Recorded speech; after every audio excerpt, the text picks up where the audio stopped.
Federal do Brasil, da região São Paulo, do Centresaf, que é o Centro da Escola Superior de Administração Fazendária, também regional São Paulo, a Procuradoria-Geral da Fazenda Nacional, terceira região São Paulo, e a CGU, que vai nos dar a honra de ministrar a palestra nesse dia importante, que nós vamos explicar já já.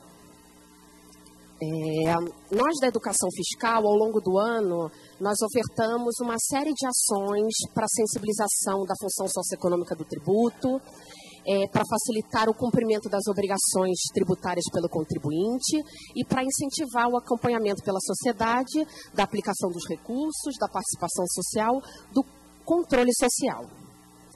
E nós fazemos também mobilizações em datas importantes, como essa, que é o Dia Internacional contra a Corrupção, que foi comemorado ontem, internacionalmente, o dia 9 de dezembro. E assim, essa ação, que vai ser ministrada hoje através da palestra Integridade no Setor Público, é uma forma de nós sensibilizarmos os servidores da Secretaria da Fazenda pelo combate à corrupção. Nós fazemos parte disso e nós temos que trabalhar na questão dessa cultura e combater a forma como os desvios de recursos públicos e os desmandos que acontecem no nosso país. Gente, nós vamos ter a palestra e, ao final, uma oportunidade para perguntas. Dos que estão aqui, vão poder fazer pelo microfone. Já para as regionais, tem um número de WhatsApp disponibilizado para as perguntas. Podem ir mandando as perguntas ao longo da palestra.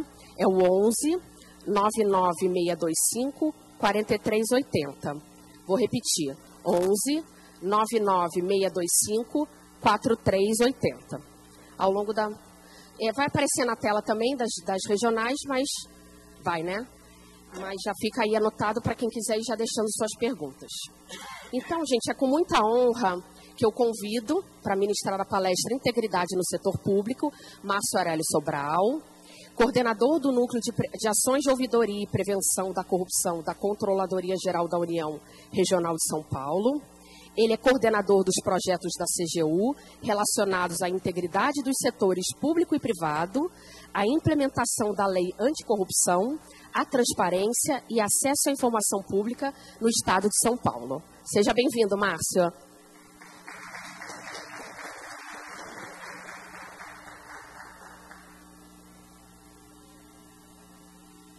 Boa tarde a todos.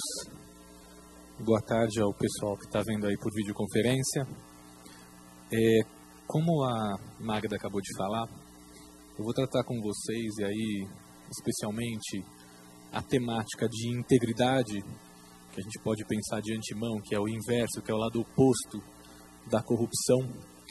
E eu vou tratar com vocês a integridade não como um conceito etéreo em que a gente vai apenas pensá-la dessa forma, a gente vai ver também aspectos normativos, mas principalmente aspectos de administração, aspectos de gestão, e apresentar alguns cases, apresentar algumas ações que são feitas pelo nosso país, feitas pela CGU, nesse âmbito. Então, a nossa programação agora à tarde, vou conceituar para vocês integridade, a gente vai verificar que, como foi dito pela Magda, ontem, no dia 9, foi assinada a Convenção das Nações Unidas contra a Corrupção. Na Convenção das Nações Unidas tem uma série de medidas que os países signatários devem adotar. Eu vou fazer o link da principal convenção, que é a Convenção das Nações Unidas, e várias outras ações estão sendo realizadas no Brasil. E a gente vai passar também ali por alguns conceitos, algumas coisas nesse sentido.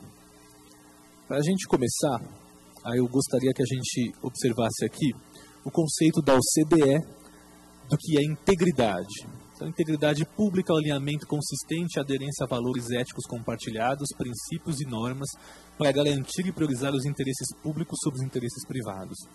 O conceito ele é bastante amplo e ele fala justamente que deve-se observar o que está já em termos de norma, mas também valores e conceitos éticos. Valores e conceitos éticos que a gente deve pensar da seguinte forma. A ética, a gente tem como primeira dimensão da ética, a dimensão filosófica da ética. Então, nesse momento, na dimensão filosófica, a gente vai estar pensando um conjunto de valores, de princípios que norteiam determinada comunidade. Alguns teóricos, que eu vou utilizar agora, eles pensam a ética como a ética prescritiva, ou seja, conjuntos de valores e princípios que se espera que determinadas pessoas ou partícipes de uma comunidade façam, então ela é prescrita, ela é desejada, ela é almejada, e a ética descritiva, que é quais são desses valores, desses princípios que efetivamente são praticados. Então já há de cara um primeiro recorte aqui. Há um grupo, talvez maior, de princípios e de valores que são desejados, uma parte desse grupo é internalizada nas comunidades, não todos eles. No segundo momento, a gente pode pensar na ética normativa. Uma parcela desses princípios desejados, prescritos, eles são normatizados. Normatizados pelas leis, pelos regulamentos, normatizados inclusive pela Convenção das Nações Unidas. No entanto, mais do que a gente pensar nesses conceitos mais etéreos, nesses conceitos normativos, é interessante a gente pensar em ações de administração necessárias para conter e limitar os riscos de corrupção. É impossível a gente imaginar, e aí eu vou passar para vocês aqui alguns fundamentos da corrupção, fundamentos de natureza econômica, fundamentos de natureza social, fundamentos da própria natureza humana, é impossível a gente elidir a corrupção. A corrupção ela pode ser controlada, ela pode ser minimizada, ok? Então a gente vai fazer alguma contextualização. A primeira delas é o ranking, né, de percepção da corrupção da Transparência Internacional, no qual o Brasil ocupa, na última avaliação feita em 2017, a posição número 96 de em torno de 170 e poucos países que são avaliados. A gente esteve, há 5 anos atrás, a 30 posições à frente. Ou seja, há 5 anos atrás nós estávamos na posição 64, mais ou menos, e hoje estamos na posição 96. Isso tem duas explicações. Uma delas é que já aparece, né, que é um reconhecimento da nossa sociedade de que nós temos muita corrupção. Se a gente vê pelo mapinha ali, quanto mais claro tem menos corrupção, quanto mais escuro ali tem mais corrupção. Então, há um entendimento das pessoas, né, que participam. Isso é um ranking de percepção, tá, pessoal? De percepção porque hoje, embora existam metodologias, não há meios efetivos, não há dados que permitam mensurar a efetividade da corrupção. Há uma série de estudos no Brasil dizendo que gira em torno de 80 a 100 bilhões, no mundo dizendo que pode chegar a 2 trilhões de dólares, aproximadamente 2% do PIB mundial, mas é difícil você garantir esses dados, né? Você não tem confiabilidade total nesses dados. Por isso o ranking de percepção da Transparência Internacional ele é muito difundido. Ele é feito a partir de entrevistas de notícias de jornal com agentes que fazem negócios nesses países, que tentam fazer negócios nesses países, com a sociedade e com e-mails de imprensa e tudo mais. Então o fato da gente estar caindo posições, ele também significa que há um aumento da percepção da identificação de ilícitos. Nossa corrupção não foi inventada agora, na Lava Jato, nem nos últimos anos. O que houve foi uma melhoria dos órgãos de controle, e aí um pouco que a gente vai falar sobre a Convenção das Nações Unidas, a gente vai perceber que um dos itens é a cooperação interinstitucional, a utilização de inteligência e outras coisas mais que a gente vai apresentar para vocês. Então, aumentou o número de identificação de ilícitos, a percepção sobre a corrupção ela aumenta também. Tá? Esse processo é um processo extremamente necessário. O que nos falta, talvez, hoje, é aumentar o índice de responsabilização, na questão de punição dos atos ilícitos. É raríssimo ver o que a gente está vendo hoje em dia, né? São grandes empresários e grandes políticos que estão sendo responsabilizados pelos atos de corrupção que cometeram. E, para a gente conceituar a corrupção, vamos pegar aqui do lado direito, da própria conceito da ONU, vocês vão ver que esse conceito é um conceito mais amplo do que o conceito do nosso direito penal, dos crimes típicos de corrupção, que é corrupção ativa, passiva, concussão e peculato, é um conceito mais amplo.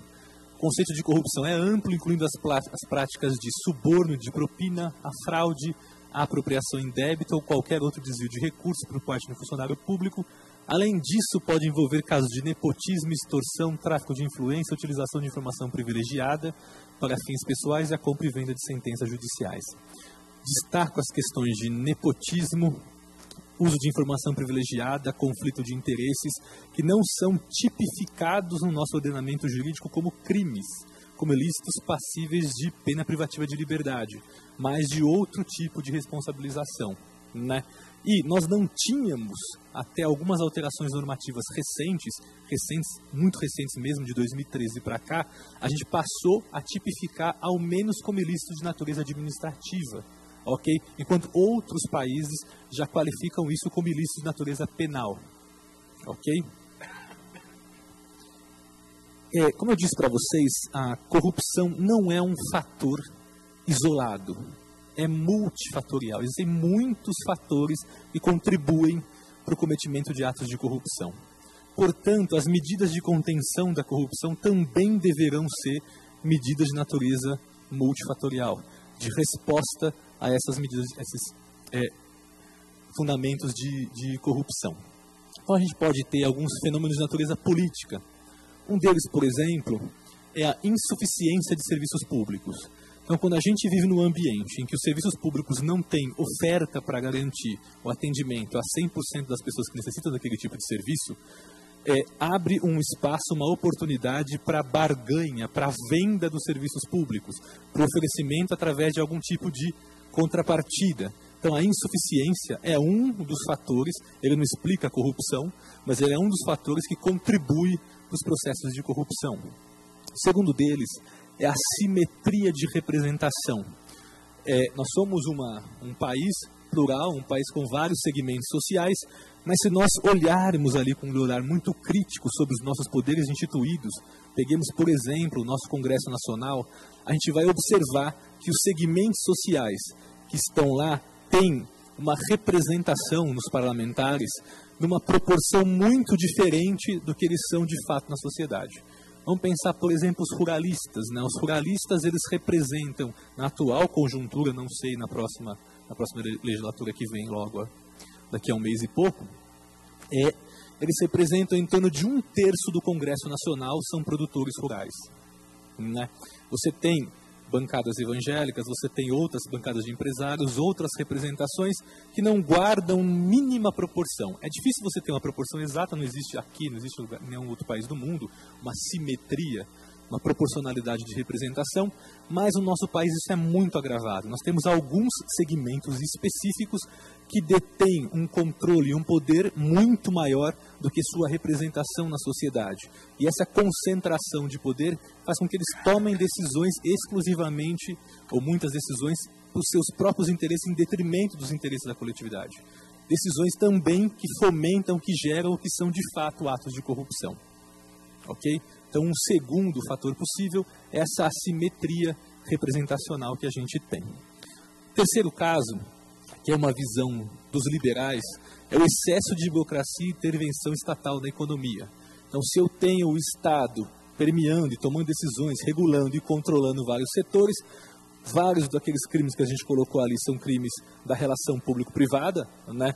Corrupção passiva, corrupção ativa, eles têm a ver com o oferecimento ou a solicitação de algum tipo de vantagem econômica para exercer ou deixar de exercer um ato de ofício, então tem uma relação público-privada. Quanto maior a intervenção do Estado, maior a quantidade de possibilidades da existência de um ato de corrupção. Esse é um outro fator possível para explicar a existência da corrupção.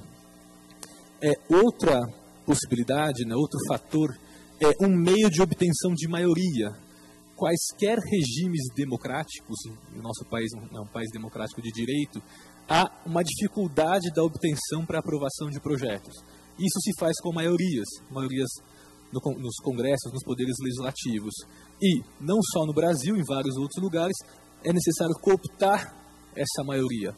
E para cooptar essa maioria, muitas vezes são praticados atos de corrupção.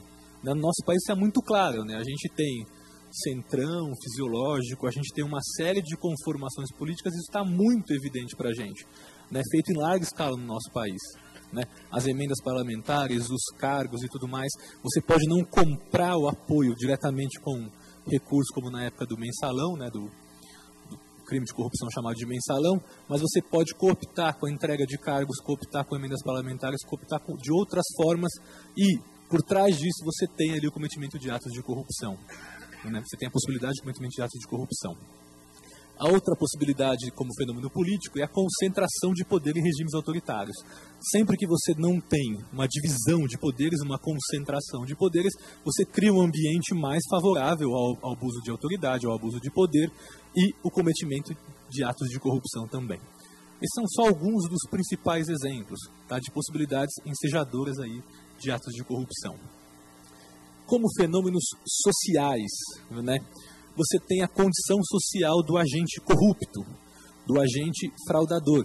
Não sei se vocês já viram, mas tem muitas teorias de fraude, por exemplo, que são utilizadas inclusive no setor privado, e uma das possibilidades ali das ocorrências do fraudador é aquele que está muito endividado e aquele que tem uma condição econômica desfavorável. Não significa que ele vá fazer, mas significa que é uma das possibilidades, um dos agentes que pode levá-lo a fazer é a condição econômica do agente corrupto, do corruptor. Há também outros fenômenos sociais, como o excesso individualismo, né, e a falta de compreensão da necessidade de interdependência das relações sociais, do cooperativismo necessário para uma vida coletiva que a gente tem. Então, esse individualismo, essa percepção de levar vantagem, essa percepção de obter, de ter resultados pessoais em detrimento da coletividade, também é um outro fator social relevante e importante para criar um ambiente aí de corrupção. Também questões relativas à história social e cultural, né? Comunidades em que, nos processos de colonialismo, nos processos nas relações sociais, foram relações sociais exploratórias, né, em que não se buscava igualdade nas relações, e você, mesmo que você viva não mais no ambiente de colonialismo, você carrega traços culturais, traços históricos de gente que não se percebe em grau de igualdade dentro de uma comunidade. E aí ele busca obter privilégios e busca obter resultados financeiros positivos, poder, em detrimento das outras pessoas também. Não é um fator isolado que explica, mas é um fator que contribui para esse processo. E também uma articulação entre elite econômica e elite política. Pensemos exclusivamente na Lava Jato, ou nas ações descobertas pela Operação Lava Jato.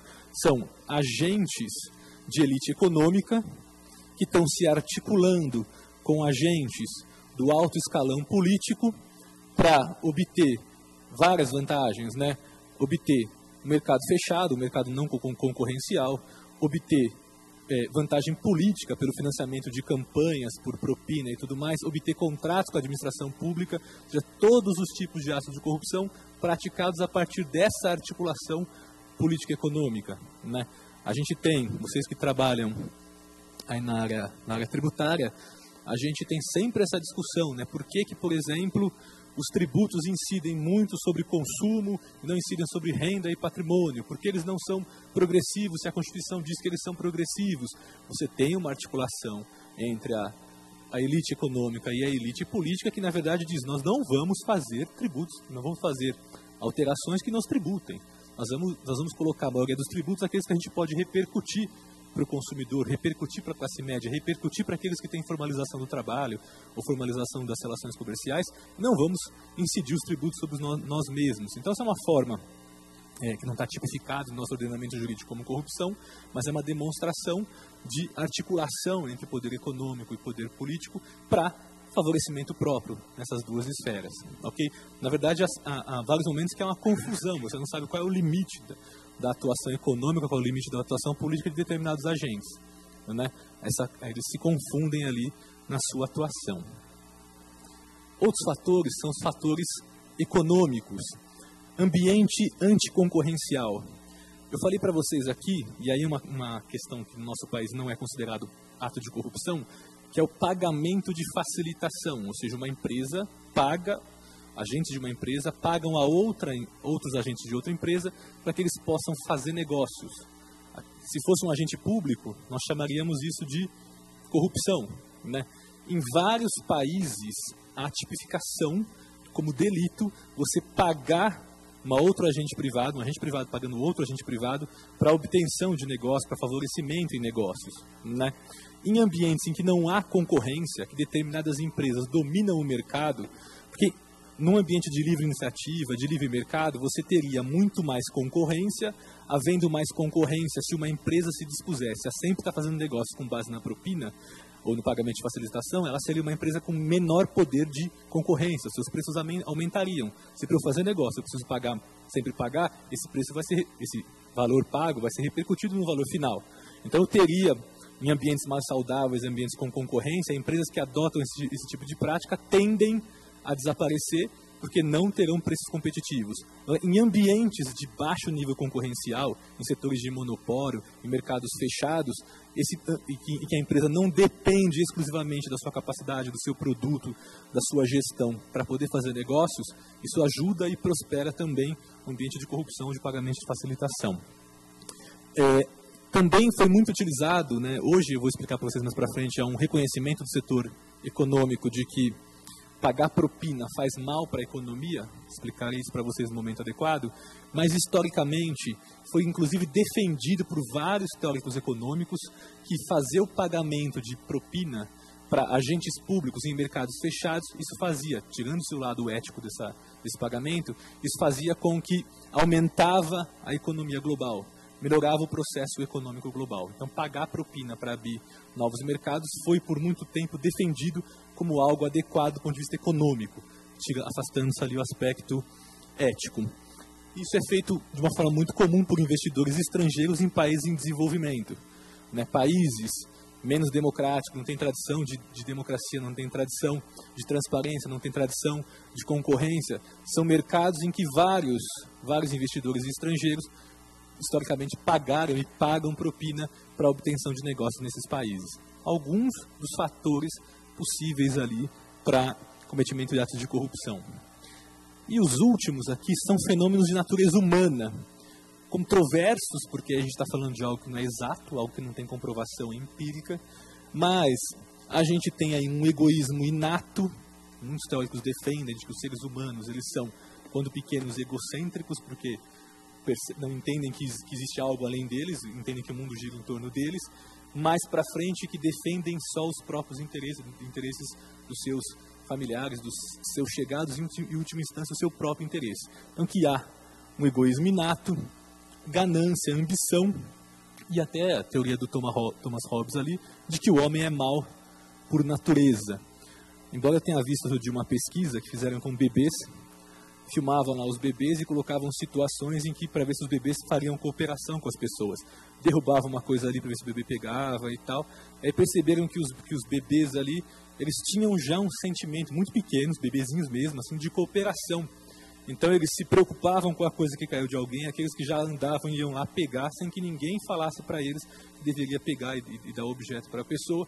Então, assim, são controversas essas questões da natureza inata dos seres humanos, né? Se tem tendência ao egoísmo, se tem tendência à cooperação, mas, no entanto, há muitas e muitas teorias ali que tratam também de fenômenos de natureza humana, sejam natos ou sejam adquiridos ao longo da vida. É fato que a gente percebe em adultos comportamentos ambiciosos em demasia, comportamentos gananciosos, comportamentos maus, comportamentos egoístas e tudo mais. Mesmo que não tenham sido natos, adquirem isso no conjunto ali da sua vida. Tudo bem, pessoal? Então são algumas das razões, né, alguns dos fatores possíveis para explicar a corrupção. Pois bem, se a gente for pensar em tratar a corrupção, combater a corrupção, conter a corrupção, pensando exclusivamente em um desses fatores, isso vai ser fadado ao fracasso. Então é necessário pensar o combate à corrupção nos seus mais amplos fatores. A gente poderia fazer um corte disso, né? A gente tem que pensar, ok, corrupção está sempre atrelado a negócios, a atividades de natureza econômica, então eu tenho que pensar em elidir esse processo, tornando a troca econômica o risco, ou o problema, ou o dano pelo ato de corrupção menos vantajoso do que a troca econômica. Então, se eu tenho, por exemplo, uma sanção que ela é muito baixa, essa sanção muito provavelmente vai ser um incentivo para a adoção do ato de corrupção. É discutível, por exemplo, e aí eu vou dar a minha opinião pessoal, né, não é a opinião da instituição, eu discordo, por exemplo, das premiações de várias dessas delações premiadas, porque vários deles estão recebendo penas de 2, 4 anos restritivas de liberdade em troca de fazer algumas entregas de políticos importantes, ok? Mas eu acho que o prêmio, proporcionalmente, ele é muito elevado, né? A lei não estabelece qual vai ser o tamanho do prêmio, uma negociação entre o Ministério Público homologada lá, Ministério Público e Polícia homologado pela Justiça, então do ponto de vista da legitimidade ele é legítimo, ok? Mas o que eu digo é em relação ao mérito, né?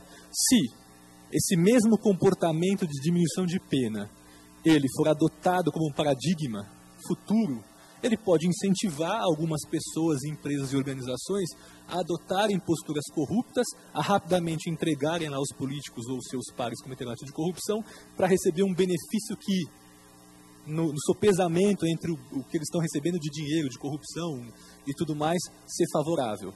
Né? Então, há uma ideia de que as trocas econômicas elas não podem ser favoráveis. Né? A minha sanção ela tem que ser sempre, ela tem que dissuadir, ela tem que limitar o ato de corrupção, a intenção do ato de corrupção. Se a gente for pensar aqui, em relação à natureza humana, por exemplo, eu preciso de ações de formação, ações de educação. Como é que eu vou mudar o aspecto cultural, né, de indivíduos, né, se eu não tiver formação para isso? Então não adianta eu ter só medidas de natureza econômica, medidas de sanção econômica, não adianta eu ter medidas só de formação.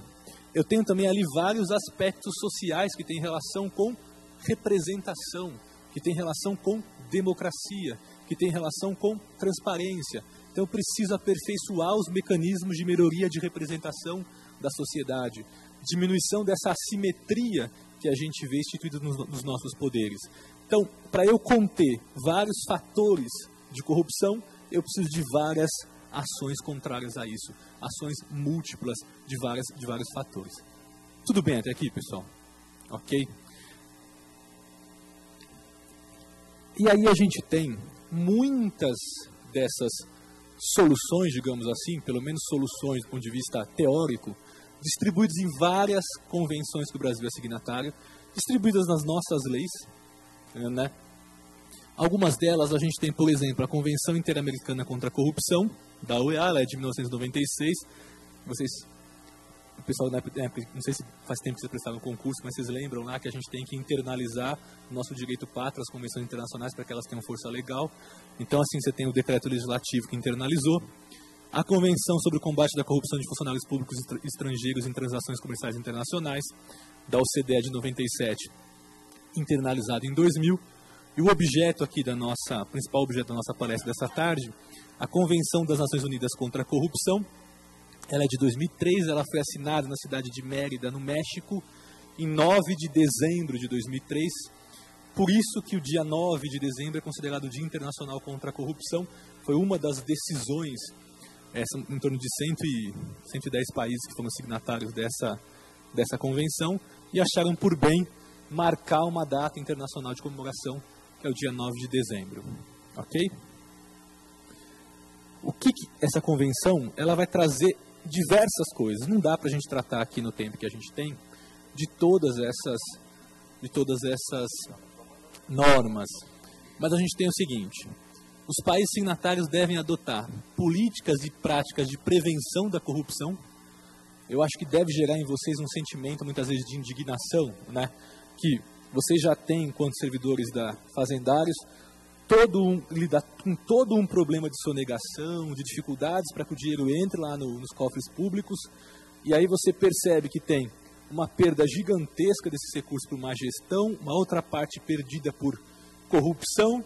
Quando o ato de corrupção ele é identificado, o dinheiro já foi lavado, o dinheiro já saiu, é muito difícil recuperar de fato aquele dinheiro na proporcionalidade do dano que foi causado, né? Por isso, adotar medidas de prevenção, de contenção, de mitigação dos riscos de cometimento de ato de corrupção é sempre mais interessante que adotar medidas de combate à corrupção no sentido de coerção. elas são necessárias, elas são importantes, elas têm até um efeito pedagógico.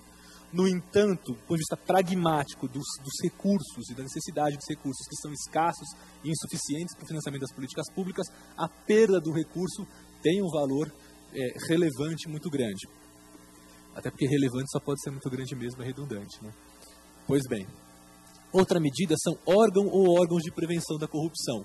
O nosso país, a gente tem que imaginar, são 110 países com naturezas diferentes, 110 países com formatações de administrações públicas diferentes. O nosso país já tinha, no momento da assinatura, vários órgãos de combate à corrupção, estrutura de polícia, de Ministério Público, que não é a realidade de vários outros países. Ministério Público Independente, que é o nosso caso, que não é a realidade de vários outros países. O que nós temos de novidade em termos de órgão é o órgão que eu trabalho, é a CGU. A CGU ela foi criada nesse período, né? E ela assumiu uma série de funções, inclusive a Secretaria de Transparência e Prevenção da Corrupção, que é a que eu estou vinculado, assumiu uma série de itens dos que estão aí, né, na parte da parte de prevenção da corrupção. Então, medidas de prevenção da corrupção para a gestão do setor público, falar um pouco com vocês, já que o nosso tema aqui é integridade no setor público, sobre programas de integridade ou programas de compliance no setor público, ok? Códigos de conduta para funcionários públicos, medidas para a promoção da transparência pública. A lei de acesso à informação foi gestada dentro da CGU, dentro dessa secretaria, obrigando todos os estados, municípios, Distrito Federal e todos os poderes a disponibilizarem informações para a sociedade sobre sua gestão orçamentária, gestão financeira, gestão dos seus programas e várias outras informações. Isso foi gestado dentro da CGU. Medidas de prevenção da corrupção no setor privado. Como eu falei para vocês, corrupção ela deriva do relacionamento público-privado. Para responsabilização da pessoa física, nós temos o direito penal, os crimes do tipo corrupção e penas privativas de liberdade. No entanto, vários desses agentes, pessoa física, eles agem por interesse de uma pessoa jurídica, né? Uma empresa, um agente, ele age no interesse de uma empresa para que essa empresa tenha lucro e por trás você tem um monte de investidores. Você tem os donos, você tem os executivos, você tem uma série de investidores. E a Convenção das Nações Unidas, ela diz o seguinte, a lógica é a seguinte, ok, eu vou responsabilizar a pessoa jurídica que seja beneficiária de um ato de corrupção para que os stakeholders daquela organização, os acionistas minoritários, o governo, os colaboradores, os donos, se não for uma empresa de capital aberto, os outros executivos, eles tenham preocupação também em controlar os atos dos seus pares, os atos das pessoas daquela organização, para limitar o impacto contra a pessoa jurídica e, por decorrência, contra os seus próprios interesses. Então, a lei anticorrupção, ganhou essa peixe de lei anticorrupção, que é a lei 12.846, ela é uma lei que responsabiliza civil e administrativamente, não há como dar pena privativa de liberdade para uma empresa, né? Empresas, não só empresas, pessoas jurídicas que tenham cometido atos de corrupção contra a administração pública nacional ou estrangeira, né? E vários países adotaram também legislações no mesmo sentido. Estrangeira diz o seguinte, se uma empresa americana, por exemplo, comete um ato de corrupção contra a administração pública, ela oferece uma propina para um agente fiscal de rendas aqui de vocês, quando vocês estão fazendo uma fiscalização ou um trabalho numa empresa, só o fato de oferecer, não precisa pagar, não precisa receber, já é um ato de corrupção, está tipificado lá. Essa empresa ela pode ser responsabilizada pela legislação americana, que é o FCPA. A nossa legislação brasileira, se uma empresa brasileira lá no exterior, é o caso agora da Odebrecht lá no Peru, né? Estão vindo uma série de informações lá do Peru para o governo brasileiro, porque o governo brasileiro tem competência de aplicar uma sanção contra a Odebrecht, por exemplo, né? Se comprovado o ilícito de pagamento de propina para o governo do Peru, né? E vários países estão adotando, a partir da Convenção das Nações Unidas, legislações nesse sentido. Vou explicar para vocês alguns detalhes dessa legislação. Fomento da participação da sociedade. Vejam que a palavra é fomento. O Estado não deve pautar as iniciativas de controle social da sociedade, ele deve incentivar, ele deve disponibilizar meios, mas ele não deve controlar a ação da sociedade, é o contrário. A sociedade tem o direito, né? Tem o direito explícito na nossa Constituição, né? Mesmo se não tivesse explícito na Constituição, por sermos um Estado democrático, de direito, tacitamente haveria o direito da sociedade de fazer controle sobre o Estado, mas há legislação, há regramentos específicos assim regulamentando. Medidas para prevenir a lavagem de dinheiro, cooperação institucional e ações investigativas conjuntas, inclusive internacional. Várias dessas ações que a gente vê, o espetáculo da busca e apreensão, das prisões, da condução coercitiva, ela já começou, na verdade, 1 ano, 2, 3 anos antes, com a cooperação de uma série de órgãos de controle, inclusive órgãos fazendários, né? A Secretaria Estadual da Fazenda aqui de São Paulo participa, por exemplo, do Fórum de Combate à Corrupção e a Prevenção à Lavagem de Dinheiro. O FOCO aqui do Estado de São Paulo tem representantes aqui da Secretaria de Fazenda Estadual, como Receita Federal, como outros fiscos também. E a CGU ela participa de várias dessas operações. No final, vou mostrar para vocês alguns dados quantitativos e qualitativos dessa cooperação institucional, feita inclusive com organismos internacionais, tá, okay? Com cooperação de outros países, de outros bancos e tudo mais. Países que, até pouco tempo atrás, eram países que eram paraísos fiscais, por exemplo, como Uruguai, como Suíça, vem melhorando os seus processos de cooperação, de divulgação de informação, sob pressão de serem signatários da Convenção das Nações Unidas. Né? O caminho do dinheiro ele fica mais complicado à medida que você tem maior cooperação. Né? E vários países não querem ser lá o lixo do mundo, né? O lixo da lavagem de dinheiro do mundo, lavagem da corrupção, lavagem do narcotráfico, lavagem do dinheiro de tráfico de pessoas e outros ilícitos mais. Tudo bem até aqui, pessoal? Sim ou não? O pessoal daqui fala sim, que é o pessoal da CGU que está sentado aqui. Então, assim, a gente vai pensar daquelas medidas de prevenção da corrupção, né, e de combate à corrupção, algumas delas, e vai detalhar um pouco dentro desse aspecto. Aspecto um pouco conceitual, o aspecto normativo jurídico, mas também e principalmente ações do ponto de vista administrativo, de gestão, que estão sendo adotadas no nosso país. Tudo bem, pessoal? Ok? Então vamos lá. Passar cada um desses itens aqui. Só para explicar um pouco o que é a CGU, né? A CGU é um órgão do governo federal, do Poder Executivo Federal. A atividade está prevista lá no artigo 74 da Constituição. Nossa responsabilidade inicial e princípio é zelar pelo patrimônio público do Executivo Federal, fazer a fiscalização e a verificação da execução dos programas de governo. Tá ok? Que é a parte de controle interno.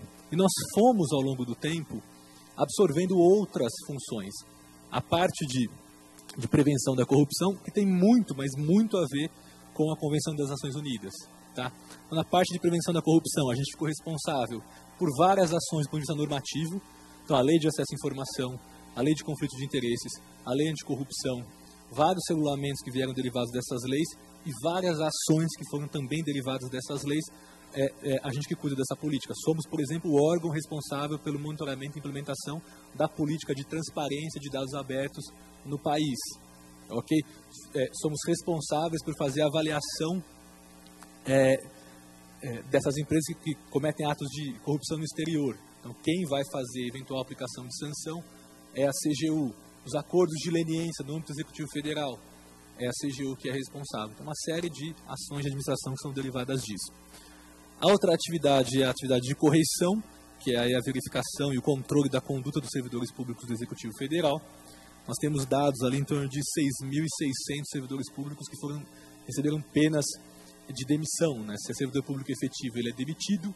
Se ele é servidor público comissionado, ele vai ser destituído do seu cargo comissionado. Se ele é aposentado, mas cometeu atos de corrupção enquanto ativo, ele tem a cassação da sua aposentadoria. Ok? Então, e se ele é servidor público não efetivo, comete o ato de corrupção, pede exoneração antes de sair para poder voltar aos quadros de administração, a gente pode aplicar também, né, hipoteticamente falando, uma sanção para evitar que ele retorne para a administração pública. São 4 tipos de sanções possíveis. Todas essas sanções, o nome da pessoa, a sanção, o órgão apenador e tudo mais, está lá disponível no site do Portal da Transparência, que é administrado por nós. A corregedoria ela funciona como corregedoria geral da União, né? Existem corregedorias setoriais em todos os ministérios que estão vinculados aí tecnicamente à corregedoria geral.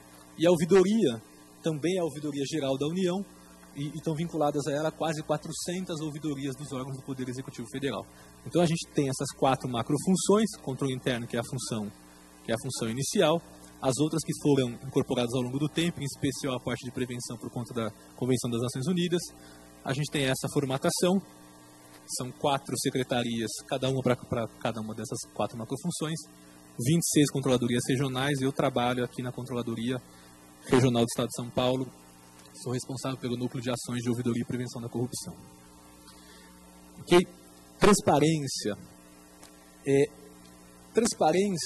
é uma medida de governança relevante para qualquer organização, e quanto maior o número de interessados na ação daquela organização, maior tem que ser a transparência.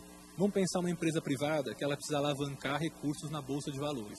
Essa empresa só vai alavancar recursos. Imaginem vocês, que vocês podem estar no terminal de vocês hoje, investir numa empresa nos Estados Unidos, investir numa empresa na China, o chinês pode investir aqui no Brasil, o americano no Brasil, e vice-versa. A gente só vai colocar o nosso dinheiro lá se a gente tiver um conjunto razoável de informações que nos deem a mínima segurança de fazer o investimento. Não é? Então, é um caso de que a transparência é fundamental, e se a gente imaginar que o crescimento das empresas ela decorre dos investidores, hoje é muito difícil uma empresa ter recursos para poder dar esse nível de escalabilidade que as empresas têm. Empresas digitais, por exemplo, hoje têm uma velocidade de maturação muito maior que as empresas tradicionais, elas precisam de financiamento. Se não houver transparência, isso não vai dar certo. Quanto maior o número de stakeholders, maior o número de pessoas envolvidas, maior tem que ser a transparência. Vamos trazer isso para o Estado. Né? O Estado ele é um agente, né, etéreo ali, mas que ele vai, na verdade, administrar os recursos e interesses de milhões e no mundo inteiro de bilhões de pessoas. Ele tem que ser absolutamente transparente, para que essas pessoas, os financiadores, possam verificar se o Estado está cumprindo a sua função, a sua razão de ser. Ok? Então tem uma importância muito grande, transparência nesse sentido mais lato. Só que transparência também, ela tem outras funções. Uma delas, por exemplo, a gente pode chamar de garantia da legalidade.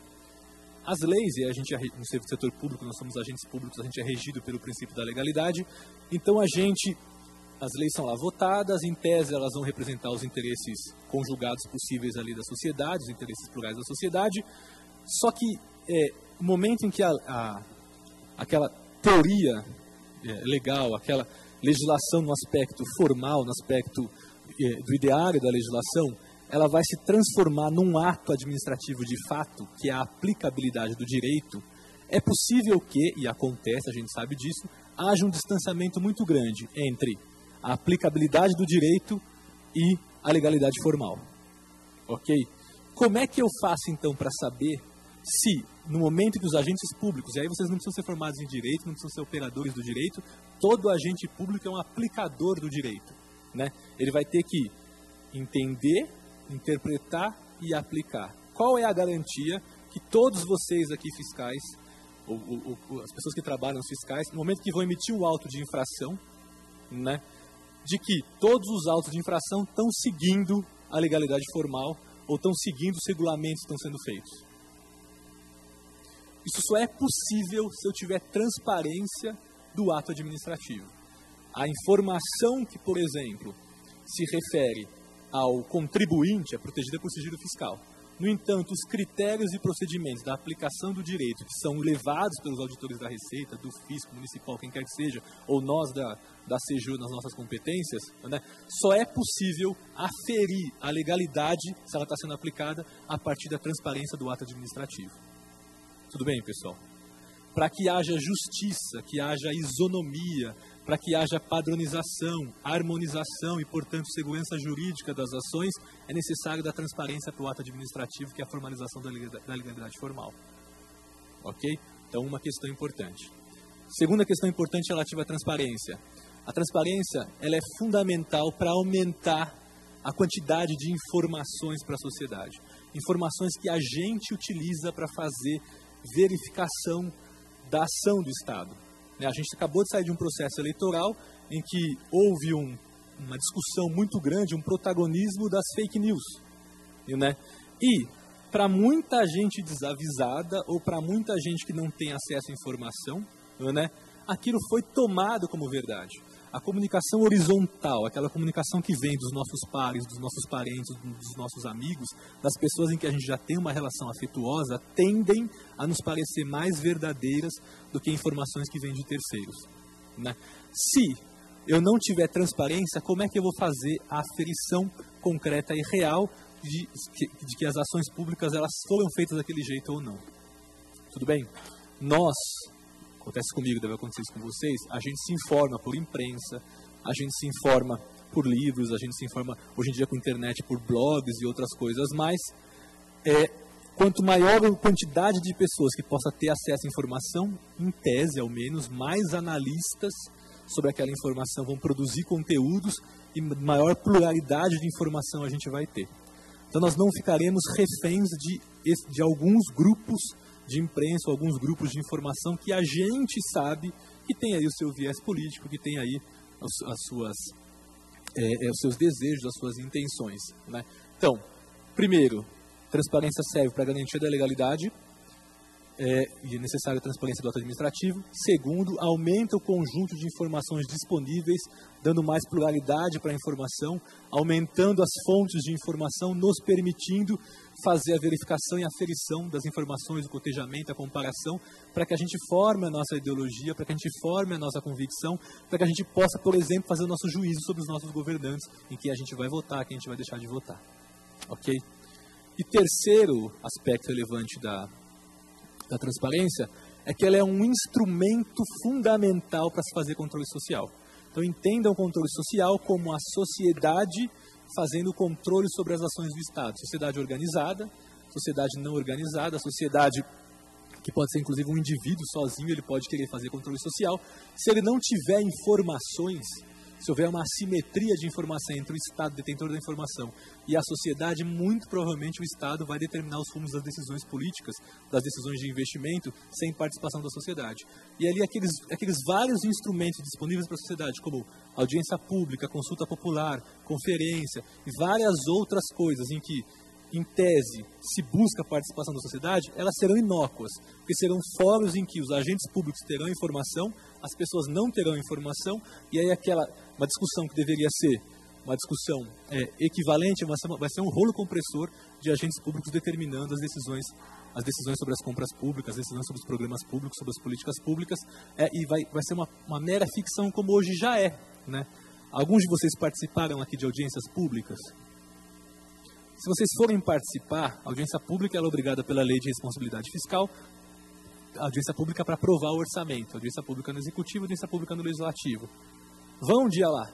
Lá seria, em tese, o momento em que as pessoas administradas sobre aquele ente federativo que vai estar preparando o seu orçamento deveriam opinar sobre a política pública. Deveriam apresentar, essas são as nossas demandas, né? Nós somos segmentos do bairro tal, somos movimento de moradores, ou eu sou um indivíduo que eu tenho determinados problemas, ou um conjunto de pessoas que têm determinados problemas. Eles apresentariam as suas demandas, discutiriam com o Estado, e o Estado tomaria as decisões para atender aquelas demandas, explicaria que tem recursos, que não tem recursos, que pode fazer isso, que não pode fazer aquilo, entraria num consenso, ou no menor dissenso possível, né, para poder implementar a política pública. Essas audiências são esvaziadas. Pensem em vocês, não precisa explicar, mas pensem em vocês, tirando eventuais interesses enquanto categoria de servidores públicos, mesmo que vocês possam pagar a escola dos filhos ou possam pagar plano de saúde para vocês têm interesse que a comunidade onde vocês vivem tenha saúde de qualidade, tenha educação de qualidade, vocês trabalham atuando num órgão de arrecadação, né, que faz atividade de enforcement, atividade de arrecadação. Se vocês veem esses interesses mais coletivos representados de alguma forma. Se vocês conseguem observar nos poderes constituídos ou nas políticas públicas que esse interesse coletivo que vocês têm está representado lá. Se vocês participam de alguma forma dessas decisões, além da decisão do voto, e muitas vezes o voto é em cima de uma única plataforma. Hoje, essa última eleição foi o anti-PT ou anti-Bolsonaro, né? Pouca gente votou de verdade numa coisa ou outra, né? Basta eu ser o meu antagonismo do ponto de vista, e nem é um antagonismo do ponto de vista pragmático, tá? Um antagonismo do ponto de vista ideológico, de propaganda muitas vezes. Né? Tanto é que a formação dos governos está levando parte das mesmas pessoas, dos mesmos elementos que se tinha antes. Né? A gente tem representação, a gente tem se visto nisso. E, pessoal, nós somos maioria. As pessoas de bem, que têm interesse de políticas públicas implementadas, que deem saúde, assistência, segurança, educação para as pessoas, mesmo que não nos afetam diretamente, nós somos maioria, mas nós não nos fazemos representar. Esses espaços que a lei reserva para esse período, para essa atividade de implementação conjunta, ela é completamente esvaziada porque as pessoas não têm interesse e porque também não há informação para a sociedade. A sociedade chega lá, chega o poder público e diz: eu não posso gastar isso porque é verba carimbada, eu não posso gastar aquilo porque tem isso aqui, eu tenho que priorizar tal coisa, a receita não sei o que, eu tenho que pagar aquilo. As pessoas saem: ok, eu não sei nada, então vou embora para casa, limpa ali a consciência, né, solta umas bravatas lá. Tipo, a gente lida muito com sociedade civil, eu costumo dizer que algumas pessoas fazem com controle social do discurso. Então ela não tem nenhum programa, nenhum interesse muito específico, ela não sabe exatamente o que ela quer, mas ela chega lá, ela fala assim: esse cara da CGU, não sei o que, limpa a poeira da consciência dela e vai embora. Solta uma bravata e ela vai embora. Isso não é controle social, isso não tem razão de ser. Né? Sem informação, não é possível se fazer controle social de qualidade. Sem informação, vai permanecer esse processo de assimetria de informação. E essa assimetria de informação vai agravar esse processo de falta de representação, falta de programas, falta de políticas públicas, e boa parte da população vai ficar desassistida também. Ok? Então, transparência é algo fundamental. Aí a gente tem duas coisas, do ponto de vista normativo, muito importantes. A Lei Complementar 131 de 2009, que altera a Lei de Responsabilidade Fiscal, ela obriga que todos os entes federativos de todos os poderes disponibilizem as informações orçamentárias, financeiras e programáticas. Se vocês conhecem a nossa legislação orçamentária, nós temos programas, que é o macroplanejamento, objetivos estratégicos. O segundo nível, que são as ações, e o nível mais micro, que são as atividades e os projetos. Ok? Então, todas essas informações têm que ser disponibilizadas para que a sociedade possa chegar na seguinte conclusão: olha, há tanto de receita orçada e tanto efetiva. Ok? Há tanto de despesa orçada e tanto efetiva. Mas aonde isso foi gasto? Né? Há muitas iniciativas que só pensam em verificar a conformidade do gasto, se a licitação foi adequada. Sinto muito, é de uma pobreza, de uma tristeza muito grande imaginar que eu devo só verificar se a licitação ela cumpriu as suas condições da 8666, da 10520, do RDC e todas as legislações. Qualquer compra pública está associada a uma atividade, a um projeto, a uma ação e a um programa que tem uma finalidade, que tem um macro-objetivo e que deveria determinar para a sociedade, dá para a gente olhar claramente que esse governo, com esses recursos, com essas propostas, conseguiu, dentro do período de 4 anos, sair dessa situação insatisfatória inicial, ou desse problema inicial, e ele chegou, depois de 4 anos, com esse investimento todo, nessa situação de ou elidir o problema, ou minimizar o problema, ou aumentar a oferta de serviços públicos. Ok? No entanto, se a gente não tem informação, esse processo não vai acontecer. E a gente não vai observar. E aí a gente vai ficar só preocupado com conformidade. Roubou? Não roubou. Cumpriu a lei de licitações? Não cumpriu a lei de licitações. Mas e o projeto? Ele cumpriu? Se ele tinha, por exemplo, como proposta, aumentar a amplitude do programa de saúde da família, que é um programa que todos os municípios do país têm, que é um programa de saúde preventiva, e aí ele pode ser medido pela cobertura populacional. Ele tinha, por exemplo, no primeiro ano de governo dele, 50% de cobertura populacional, significa que 50% das pessoas podem receber o atendimento familiar, o atendimento de prevenção às doenças crônicas e tudo mais. E aí ele colocou como meta, queria chegar depois de 4 anos a 60%, por exemplo, de cobertura populacional. Isso significa que ele teve que contratar mais médico, é concurso público, comprar medicamento, é licitação, fazer obra para a unidade física, para esses profissionais ficarem, construir uma unidade básica de saúde, é uma obra. E aí as pessoas olham se a obra está correta, olham se a licitação do medicamento está correta, olham não sei o quê, mas não olham se a cobertura populacional saiu de 50% para 60%. Né? Deixa de ver aquilo que é relevante. Era possível, inclusive, a sociedade pensar, para atingir esses resultados adequados, né? Eu poderia, inclusive, tornar mais ágeis os meus processos de compra. Não precisaria ser tão rígido, tão controlado, gastar tanto controlando meus processos de compra, se no final eu pudesse observar que os resultados foram atingidos. Sem informação, sinto muito, a gente não consegue nem perceber essa lógica. E aí a gente fica o tempo todo, inclusive órgãos de controle, inclusive a CGU em parte do seu trabalho foi assim. Tribunais de contas, muitas vezes, ficam pensando só na conformidade, não veem os resultados, quanto mais a sociedade. Sem informação, não dá para a gente saber, não dá para a gente trabalhar. Então essa lei ela vai querer dar transparência principalmente para orçamento, finanças e a parte programática da administração pública. Tudo bem, pessoal? Aqui é um dado da CGU. A CGU acabou de lançar o novo portal da transparência do governo federal. Hoje todos têm que ter portal de transparência, mesmo os menores municípios têm que ter portal de transparência desde 2013. Essa lei é de 2009, ela estipulava prazos de 2010 até 2013, para que todos os entes federativos, de acordo com o seu tamanho, tivessem seus portais de transparência. A CGU acabou de lançar o novo portal. O portal da transparência do governo federal existe desde 2004, o do governo estadual existe desde 2006, eles são anteriores ainda da obrigação legal, eles já existiam mesmo sem força normativa que os obrigasse. O portal do governo federal, ele é principalmente assim, ele mudou o layout, ele mudou a disponibilidade das informações, mas principalmente ele está cumprindo requisitos de tecnologia da informação para que ele seja um sistema de dados abertos. Ok? O que é isso? Ok, eu posso pensar em trabalhar e fazer análise das informações das despesas, do orçamento federal, dos programas do governo federal, em qualquer uma das suas pastas, quaisquer ministérios, eu posso pegar e fazer consultas pontuais e fazer análise, vai me dar um trabalho gigantesco. Se eu puder fazer a extração de lotes de dados, por exemplo, né, eu posso fazer um monte de análise. Eu posso verificar, por exemplo, quais são as empresas e quais contratos que elas têm. Se uma empresa, por exemplo, tem atos de corrupção cometidos em determinado lugar, eu posso saber que se ela tem contratos com vários outros entes federativos ou vários outros órgãos, existe um risco de que aquela mesma organização que cometeu um ato de corrupção aqui, volte a cometer o ato de corrupção em outro lugar ou esteja cometendo um ato de corrupção em outro lugar. Se eu não tiver acesso à pluralidade dos dados, poder fazer o download dos dados, vai ser difícil eu conseguir chegar a conclusões mais macros. Ok?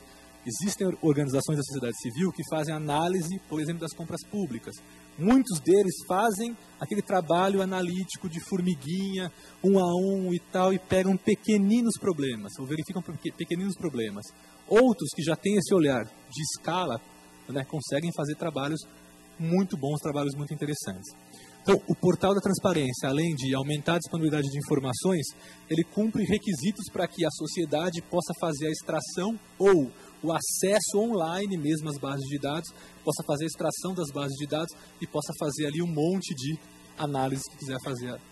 Aí o mundo, o universo, da criatividade das pessoas, as análises são variadas. Inclusive, o sistema permite de forma online que se montem relatórios online. E aí ele vai dar ali gráficos, vai dar os dashboards, ali vai dar informações para a sociedade. Ok? Aí tem informações, se vocês entrarem no estado de São Paulo, vai ter as informações do estado de São Paulo, do município de São Paulo.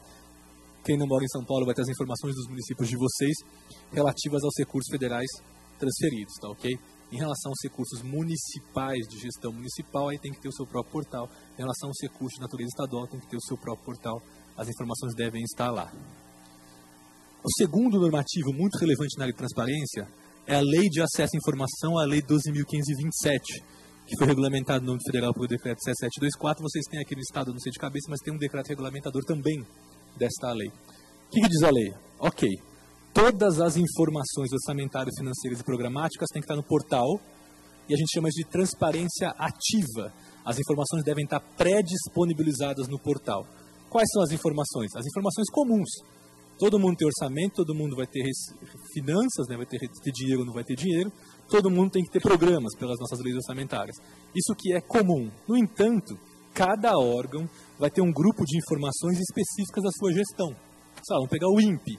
O INPE faz pesquisa espacial, o INPE faz previsão meteorológica. Ele vai ter informações públicas, que não estão protegidas por sigilo, não são informações pessoais, portanto são informações que podem ser disponibilizadas para a sociedade.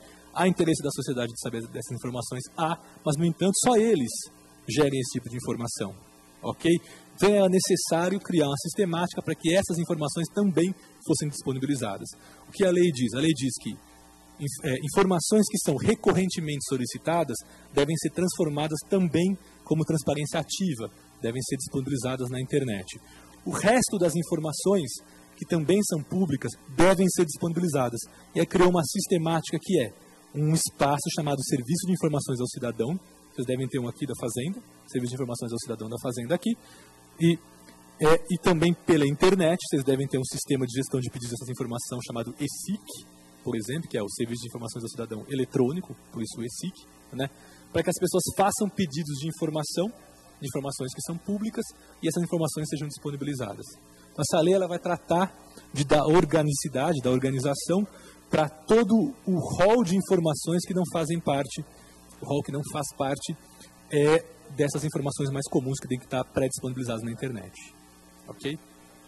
E aí, a amplitude é todos os poderes, todos os entes federativos, inclusive entidade, Corte de Contas e Ministério Público, no caso do Ministério Público que não faz parte de nenhum dos poderes, e também quaisquer entidades privadas sem fins lucrativos que tenham recebido recursos públicos, logicamente na parcela de recursos públicos recebidos. Então, se a fazenda de vocês aqui, por exemplo, tem um convênio com uma entidade do terceiro setor, para que ela faça, sei lá, algum tipo de trabalho, e na parcela de recursos que vocês repassaram, ela tem que prestar contas, ela tem que dar transparência, não só a administração pública que repassou o recurso. Tudo bem? Isso é diferente dos contratos administrativos. Os contratos administrativos, em que eu faço um contrato com uma prestação de serviço, de limpeza, de segurança, de vigilância, de carro, o que for, eles têm que dar transparência no contrato administrativo, né? Várias etapas já estão previstas na própria lei de licitações, né? O resultado financeiro positivo que ela tem, que é o lucro, ela não é obrigada a prestar contas da destinação daquele lucro, ok? As entidades sem fins lucrativos são obrigadas a prestar contas da totalidade dos recursos repassados. Elas não podem ter resultado financeiro positivo, elas não podem ter lucro, elas têm que investir a totalidade dos recursos repassados para a gestão daquele contrato, daquele convênio, daquele pacto, daquele termo que foi feito. Então, todo recurso repassado tem que ser, a destinação daquele recurso tem que ser demonstrada. Tudo bem? Contrato administrativo, tudo exceto o lucro, que a empresa investe no que ela quiser. Entidades privadas, tudo que foi repassado. Entidades privadas sem fins lucrativos, tudo que foi repassado. Ok? Aqui são só os conceitos de transparência ativa. Então, transparência ativa, o órgão ou a entidade, informações comuns, uso de tecnologia da informação para disponibilizar para a sociedade. Transparência passiva, uma pessoa natural ou jurídica. Natural é que não precisa estar exercendo seus direitos políticos, pode ser um preso, pode ser um menor de idade, pode ser um estrangeiro. Na época do projeto de lei, eu participei de um evento lá em Brasília, em que veio um consultor britânico que estava dando consultoria para a CGU, para a gente elaborar a lei. Ele disse que um dia ele estava lá, ele era escocês, né? Ele estava lá na Escócia, ele foi, pegou o terminal dele e fez uma pergunta para a CIA, lá nos Estados Unidos, a CIA respondeu. Respondeu porque aquela informação não tinha mais um sigilo, ela esteve sob sigilo, mas não era mais uma informação relevante que mereceria sigilo. Como a lei deles também não faz nenhum tipo de restrição a ter direito político, a ser morador ou coisas do gênero, eles responderam. É a mesma coisa aconteceria aqui. Se o mesmo escocês vier fazer uma pergunta sobre a Secretaria da Fazenda Estadual daqui de São Paulo, for uma informação que não é protegida por sigilo, não é uma informação pessoal, por lei, vocês devem informar.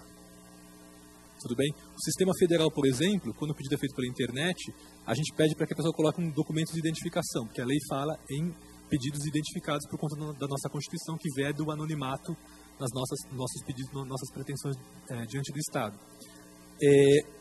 A gente coloca um item lá que a pessoa pode dizer, sou estrangeiro, ou não tenho CPF, por exemplo, e ela faz a pergunta. Né? O critério é informações que atentem contra a segurança da sociedade do Estado. Então, por exemplo, as nossas atividades de investigação, as nossas atividades de auditoria ou de fiscalização, enquanto elas estão acontecendo, eu não posso divulgar as informações, porque se eu divulgo as informações, as pessoas podem ocultar, adulterar provas, podem mudar o cenário das coisas, podem lavar dinheiro, podem apressar a continuidade do crime, podem dificultar o processo de fiscalização. É uma informação que ela é protegida por um sigilo temporário, porque ela pode atentar contra a segurança da sociedade ou do Estado, nesse caso, contra a atividade estatal. Sigilos específicos, vocês lidam com o sigilo fiscal. que é a informação que identifica o que possa identificar o contribuinte. Não é, resumindo ali o CTN, essa informação é protegida por um sigilo, essa informação não pode ser divulgada. Agora, a atividade de arrecadação, naquilo que não se refere exclusivamente ao que está delimitado pelo sigilo fiscal, aquilo tem que ser disponibilizado. Ok? Não é o caso do Estado de São Paulo. O Estado de São Paulo, inclusive, ganhou uns prêmios da FGV e tal, de transparência fiscal. Mas alguns outros entes de fisco são extremamente herméticos. E a gente tem um caso muito engraçado que a Receita Federal, ela disponibilizava, ela tem internamente ainda um manual de como os seus funcionários, os seus servidores deveriam tratar o sigilo fiscal. E aí um grupo lá de pessoas pediu esse manual. E aí a resposta foi de que o manual que delimita o sigilo fiscal é sigiloso. Aí a pessoa nunca ia poder saber como é que ela ia ser delimitado o sigilo fiscal, né? A CGU, como instância recursal, né, a pessoa recorreu, bem no comecinho da lei dessa informação, recorreu e a decisão foi, ok, se há algum tipo de informação no manual que é sigilosa, tarde aquela informação, oculte aquela informação e disponibilize todo o resto. É o mesmo raciocínio que deve se ter em todos os lugares. Se há uma informação protegida por um sigilo específico, fiscal, industrial, telefônico, de comunicação ou coisa do tipo, aquilo que está delimitado por lei, ok. Tudo que tangenciar não está delimitado por lei, é público. Ok? Informações que temporariamente atentem contra a segurança da sociedade do Estado, né, receberão uma chancela, uma classificação, como o caso das fiscalizações da CGU temporariamente, por exemplo. Né? Terminada uma fiscalização da CGU, se não vai para o âmbito penal, se não vai para a Polícia Federal, se não vai para o Ministério Público Federal e vai ter continuidade, aquilo é publicado. Tem que ser publicado. Tudo bem, pessoal? Aqui é o ESIC Federal. A pessoa pode entrar ali, faz um cadastro, seleciona qual é o órgão, vai ter um menu lá, seleciona qual é o órgão e faz a pergunta ali sobre qualquer motivo que vocês quiserem ali, que vocês precisarem ali, e é obrigado a responder. Vocês têm um semelhante aqui no Estado de São Paulo. A lei de acesso à informação no âmbito federal, até a última pesquisa de novembro, a gente tinha 685 mil pedidos efetuados, a lei entrou em vigor em maio de 2012, 99,4% de pedidos respondidos, uma parte ainda está no prazo e tem uma pequena parte que não foram respondidos, e aí a gente monitora e fica cobrando os órgãos para que eles respondam. O prazo de resposta ele é de 20 dias corridos, a nossa média de resposta está em 16 dias, já foi 12. Então é uma sinalização que a gente deve melhorar os processos no âmbito do Poder Executivo Federal, porque esse prazo está aumentando, né? Aumentou de 2012 para cá em 4 dias. Tem uma boa margem de segurança, mas tem que ficar de olho para que isso não chegue no limite de risco. Nós temos uma...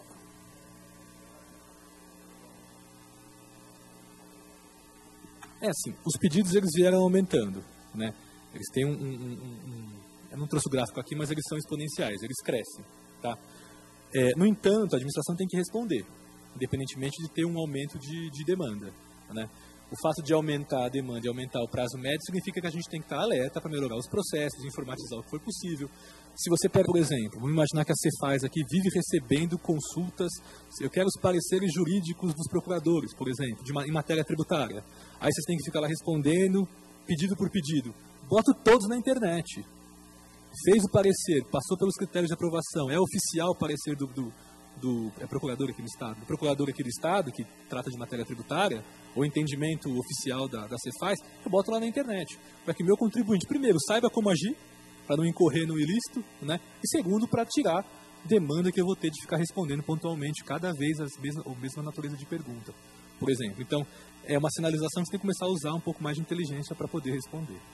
Ok? Aqui nós temos um dado interessante, que é a Escala Brasil Transparente, é uma avaliação que a gente faz sobre a transparência de municípios e estados, os estados, as capitais e vários outros municípios. A gente avalia regulamentação da lei de acesso à informação, que tem que ser feito no município, com esses critérios aqui. Avalia a transparência passiva, esse é o peso da regulamentação, esse é o peso da transparência passiva. E aqui alguns dados. Foram feitas 3 rodadas de avaliação. Na última a gente fez aqui 2.355 municípios, esses foram os períodos de avaliação. Aqui são alguns critérios de avaliação, eu vou passar. E aqui são os dados, né? Que é os governos estaduais. Por exemplo, São Paulo chegou a nota máxima na primeira, na segunda e na terceira avaliação. Isso significa que São Paulo está cumprindo totalmente a lei de acesso à informação e a lei complementar 131? Não dá para saber, porque a gente não avalia. São 203 critérios ou obrigações de disponibilidade de informações somando as duas leis. A gente avalia o que a gente chama os 14 fundamentais na parte de transparência passiva. Ok? Então significa que ele faz o básico, ele faz, então que ele cumpre, a gente faz pedidos de natureza oculta, a gente faz pedidos sem identificar que são servidores da CGU, eles responderam no prazo e responderam o que foi perguntado, ok? Então tirou a nota máxima ali. A gente percebe que houve uma evolução, exceto aqui o Amapá, que não mexeu, e os eu ia falar Estados Unidos, não nada a ver, e o Rio de Janeiro, que involuiu, né, que diminuiu um pouco aqui a sua nota, os demais têm ali, para os requisitos básicos, digamos assim, a nota máxima. A gente está incorporando na próxima rodada de avaliação também a transparência ativa, a gente vai analisar também os portais, ok? Aí só quando a gente tiver aí feito esse trabalho que a gente vai saber se o Estado de São Paulo mantém ali a nota máxima, ok? Aqui são as notas de cada um deles ali, tá? São Paulo está aqui, ok? Em relação aos municípios, isso aqui só os dados da terceira avaliação. Vocês veem que assim, dos 3.000 e tantos municípios que foram avaliados, a maioria dos municípios estão aqui, ó, entre 0 e 5, para os 14 dos elementos básicos, isso é muito, muito pouco, na verdade. Em São Paulo, por exemplo, a média foi 1,59 na primeira avaliação, 2,19 na segunda avaliação, 3,76. Houve uma melhora, mas ainda é muito baixo, considerando que a gente está no estado que tem a maior riqueza do país, que tem mais municípios desenvolvidos, e o investimento na política de transparência não é um investimento caro, é um investimento proporcionalmente barato. Tá, ok? Então aqui não há vontade política mesmo. Essas medidas aqui orientam programas que a gente tem. A gente tem programas, por exemplo, de capacitação de municípios, Estado, outros poderes e tudo mais. A gente disponibiliza sistemas, disponibiliza arquitetura de sistemas, manuais, EAD, uma série de coisas para melhorar essas notas aqui, embora tenha tido uma avaliação, uma melhoria entre a primeira e a terceira avaliação. Ok? Então, a gente falou da importância da transparência e a gente está verificando o quanto os órgãos estão aquém da transparência. Isso significa menos garantia de legalidade, menos transparência de ato administrativo, menos pluralidade de informação para a formação da nossa ideologia, das nossas convicções, para a gente ter mecanismos de fugir das fake news ali, de saber o que é certo e o que é errado, né? E menos controle social, menos instrumentos, menos informação para controle social. Ok? Segundo, quanto tempo eu tenho ainda? Vocês me controlem aí, hein? Responsabilização civil e administrativa de pessoas jurídicas por atos de corrupção. Principal ação aqui foi a Lei 12.846, a chamada Lei Anticorrupção. E aí, lembra que eu falei para vocês lá no início que um dos fundamentos da corrupção era a possibilidade de abertura de novos mercados? Eu pago propina para abrir novos mercados? Até uns 20 anos atrás, esse foi o entendimento de vários economistas. Inclusive, os economistas querem sempre transformar suas teorias em modelos matemáticos, né? Você tinha modelos matemáticos, né, que buscavam referendar essa tese de que o pagamento de propina contribuía para a abertura de novos mercados. Ok? No entanto, a economia ela tem algumas premissas. Uma das premissas que é a que é a alocação dos recursos. Então, se eu tenho um recurso que foi investido, alguém ganhou aquele dinheiro, se ele não reinvestir, isso é ruim para a economia como um todo. Se ele reinvestir esse recurso, isso é bom para a economia como um todo, ok? Então, existe uma função de alocação dos recursos que prospera, que aumenta a economia. Pois bem, a conclusão mais moderna é a de que, se eu tenho um agente corrupto, intermediário entre a produção e o consumidor, esse agente intermediário ele é absolutamente desnecessário do ponto de vista da economia, ok? Eu posso se eu tiver quem compra, eu tiver quem produza, esse cara do meio é quem distribui, é logística, é não sei o quê, eu não tenho que ter alguém que receba propina no meio. Se essa pessoa recebe propina, eu vou aumentar o preço dos meus produtos, ok? Ninguém vai vender produtos, é que nem tributo. Tributo, um dos princípios do tributo lá, o Stiglitz lá, quando ele fala do sistema tributário ótimo, né, ele fala que os tributos eles têm função social, não sei o quê, mas se eles interferirem menos na economia, mais baratos serão os preços e tudo mais, não é? teoria dele que venceu o prêmio Nobel e tudo mais. A mesma coisa com a propina. A mesma coisa, né? O tributo é importante, né? Eu não posso falar que o pessoal do PINEF aqui do Jeff que o tributo, né? Que o tributo é igual a propina, né? Vamos pensar só no aumento dos preços, isola o aspecto ético. Qualquer coisa absolutamente desnecessária nesse meio de caminho vai aumentar os preços, ok? E esses agentes intermediários não reinvestem os recursos, eles acumulam, repassam os recursos para esses paraísos fiscais, ok? Então eles não fazem a roda da economia girar. Se a gente imaginar que aquele dado que eu falei para vocês, com todos os poréns ali, 2% do PIB é corrupção, a gente pode estar, por exemplo, aumentando 2% dos preços de forma absolutamente desnecessária. Ok? Até 1996, a Alemanha, você podia abater do seu imposto de renda a propina paga no exterior. Então, se uma empresa alemã pagasse uma propina em outro mercado que não fosse o alemão, eles tinham um incentivo de poder abater aquele valor no imposto de renda. Então, você imagina, por isso esses casos Siemens, não sei o que, esses vários casos de empresas alemãs, que mesmo depois de ter vindo a vedação, né, passou a ser delito, ilícito, continuou praticando isso também. Ok? Hoje, então, percebe-se que esse elemento absolutamente desnecessário aumenta os preços, leva os recursos para paraísos fiscais, né, onde está a sujeira mundial ali de todos os tipos de crimes, não reinveste na economia, portanto, ele atrapalha toda a economia global. Portanto, eles atrapalham toda a economia global. E hoje há vários modelos, inclusive matemáticos, que defendem o não pagamento de propina como sendo bom para a economia. Ok? Outros fatores mudaram também. Criação da Transparência Internacional, criação pela OCDE de um grupo de trabalho antipropina. Os Estados Unidos, que já tinham a legislação parecida com a nossa legislação desde 77, começaram a persuadir no modelo americano, né, de persuasão, aquele modelo de educação e conversa americano, né, persuadir aí outros mercados. Cresceu então essa percepção de que eu falei para vocês e vários tratados anticorrupção foram assinados. Citei lá no começo, né, de 96, de 2000, de 2003, que foi aí o principal, que é a Convenção das Nações Unidas.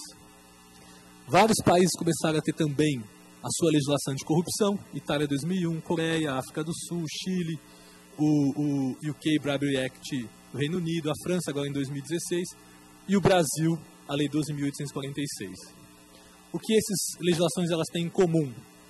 Elas pensam numa abordagem regional, ou seja, uma tipificação dos ilícitos no âmbito do meu país, ok? Mas também um combate a pagamento de propina transnacional. Então eu vou ter, primeiro, as leis elas vão responsabilizar quem paga propina no exterior, já falei isso para vocês. O caso do Odebrecht, por exemplo, lá no Peru, a Odebrecht pode ser responsabilizada pelos brasileiros. Né? O caso da Petrobras, por exemplo, que está listado na Bolsa de Nova York, os americanos eles têm um entendimento mais amplo disso. Se você não tem negócio lá, mas passou dinheiro por lá, eles entendem que tem a competência. É o caso da CBF. Esses contratos que foram feitos lá, esqueci o nome, o J. Ávila, é isso? Esqueci o nome do cara. É esse, né? Não houve negócios feitos com americanos, ou com empresas americanas. O dinheiro passou por lá, eles entendem que eles têm competência. Está listado na bolsa deles, eles entendem que eles têm competência. Então eles saem responsabilizando todo mundo. E hoje as reservas de países, as reservas de empresas ficam nos Estados Unidos, né, que é um lugar teoricamente mais seguro para você manter as suas economias. Então hoje praticamente todo mundo, instituições públicas e privadas, grandes ao menos, tem implicações do ponto de vista de competência americana. Eles se entendem competentes para isso. Né? Então, uma abordagem local, as normas no seu âmbito, mas também ali uma abordagem global, com cooperação interinstitucional, convenções, acordos, punição ao suborno transnacional.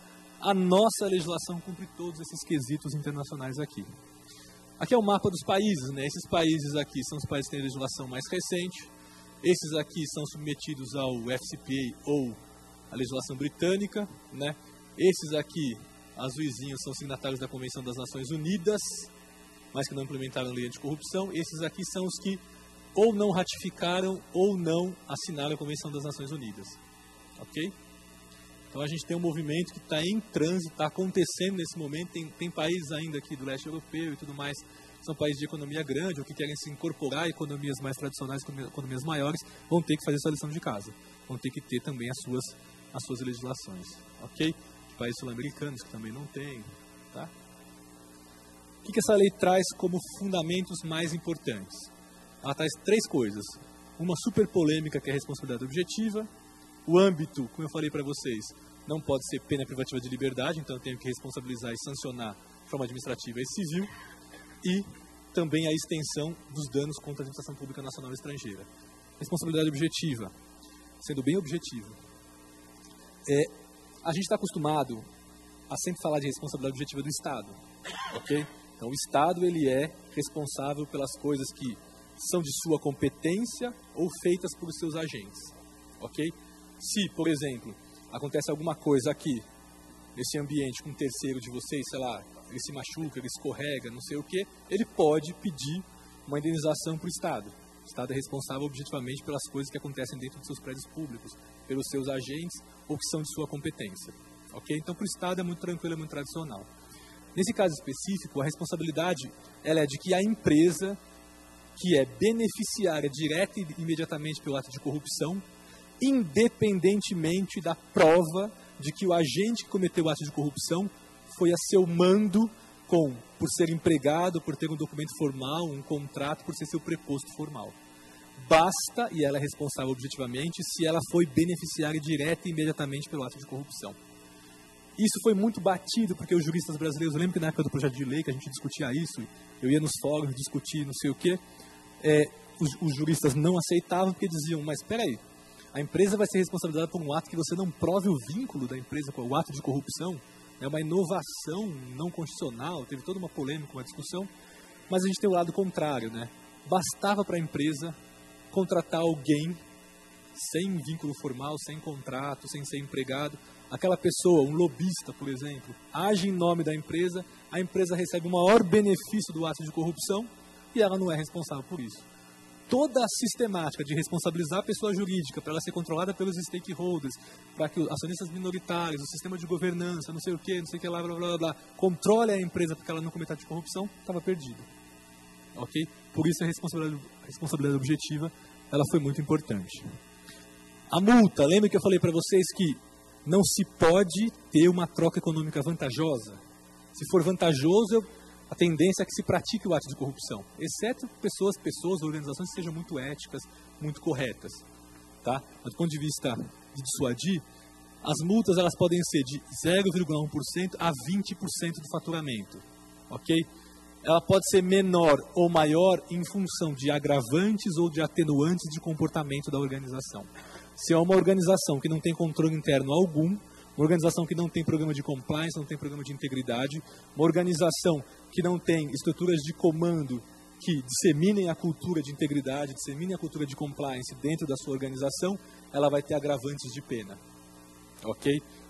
Ao contrário, uma organização que montou controles internos, montou programa de compliance, montou programa de integridade, faz treinamento, analisa sua cadeia de fornecedores. A gente pega esses casos, por exemplo, de grandes empresas da área de varejo que vendem roupas, que na sua cadeia de fornecedores você tem um trabalho escravo lá, não tem? Né? Essas organizações têm que cuidar da sua cadeia de valores, da sua cadeia de fornecedores, para que eles não cometam, entre outras coisas, atos de corrupção que venham a repercutir sobre a sua reputação, a reputação da grande empresa. Né? Então, quem tem controle sobre todos esses processos, aí tem muita coisa, não dá para falar para vocês aqui, ela vai receber atenuantes da pena, ok? Imaginemos, por exemplo, a gente tem empresas do Brasil que tem faturamento de 100 bilhões. Se uma empresa dessa de 100 bilhões tiver um comprometimento da sua administração com o ato de corrupção, ou seja, a organização quis fazer isso, era a vontade dos gestores, ela pode tomar uma multa de 20 bilhões, por exemplo. Né? Isso é para dissuadir o ato de corrupção. Se eu der uma multa muito branda, um valor muito baixo, ele vai fazer o cálculo, vai verificar. Minha troca econômica é vantajosa, então vou praticar o ato de corrupção. Então aqui a ideia é dissuadir mesmo. A outra pena é a publicação extraordinária da decisão condenatória. Pensemos o seguinte, as empresas da Lava Jato, várias delas estão hoje fazendo acordos de leniência, tanto no âmbito do CAD, por formarem cartéis, quanto no âmbito de corrupção, isso é feito pela CGU, com participação de outros órgãos também. Elas vão ter ainda que devolver tudo o que elas roubaram ali, as vantagens que elas tiveram, elas terão que pagar multas que podem ser de 0,1% a 20%. No entanto, o valor delas de bolsa de valores caiu lá embaixo. Então, o dano reputacional da organização foi muito elevado. Ninguém quer mais praticar ações ou ter contratos com essas organizações que têm uma visibilidade negativa. Ok? O valor delas cai lá embaixo, ninguém mais quer investir nisso. Então, a exposição do ato de corrupção deu para elas um dano reputacional muito elevado. Essa aqui é uma sanção em que a organização, a empresa, ela vai ter que difundir, pagando jornais, de acordo com o tamanho dela, pagando jornais, anúncio de TV, internet, não sei o que ela recebeu uma sanção por ter cometido um ato de corrupção. Ok? É para imputar nela um dano reputacional. Tudo bem, pessoal? Então são as duas sanções previstas aí na lei. Um dos fatores mais relevantes para atenuar as multas é o programa de integridade. Então, se a organização ela tem um bom programa de integridade, em tese, ao menos, ela vai diminuir a possibilidade da ocorrência de ilícitos, de corrupção e de fraude, ok? Mas se mesmo assim, sei lá, um diretor financeiro, um diretor de vendas, desesperado para ganhar bônus, está com dívida, fez um investimento lá, comprou um carro novo, uma casa na praia, não sei o que, não está conseguindo pagar, está com risco, ele vai cometer o ato de corrupção, essa empresa também vai ser responsabilizada. Ele, como pessoa física, vai responder o processo penal, mas a pessoa jurídica também vai responder. Só que ela vai ter um atenuante, porque ela se preparou para minimizar esses riscos. Diferente de outra organização em que tudo é solto. Ok? Esse programa de integridade, pela nossa lei, ele é baseado em alguns itens, né, e quatro áreas ali. O primeiro deles é comprometimento e apoio da alta direção. Peguemos o caso da Petrobras. A Petrobras ela tem uma área de compliance forte, tem recursos, já tinha antes do mensalão, do Petrolão. Eu odeio falar esses nomes, mensalão, Petrolão, mas enfim, do escândalo aí da Petrobras. Já tinha investimento, tinha agente, seguia os modelos e práticas internacionais, vendia para clientes que exigiam programas de compliance e não transacionavam com a Petrobras. No entanto, quando você olhava o organograma e você via quais eram as pessoas que tinham alguma atividade de compliance, você via lá Renato Duque, Paulo Roberto Costa. Então, a alta administração não tinha comprometimento com os padrões e políticas feitos lá pelo setor dos técnicos da área de compliance. E só esse fator isolado, junto com os políticos, foi capaz de fazer o que aconteceu. Ok? Então, é muito relevante que se tenha comprometimento da alta direção. Instância responsável pelo plano de integridade ou pelo programa de compliance.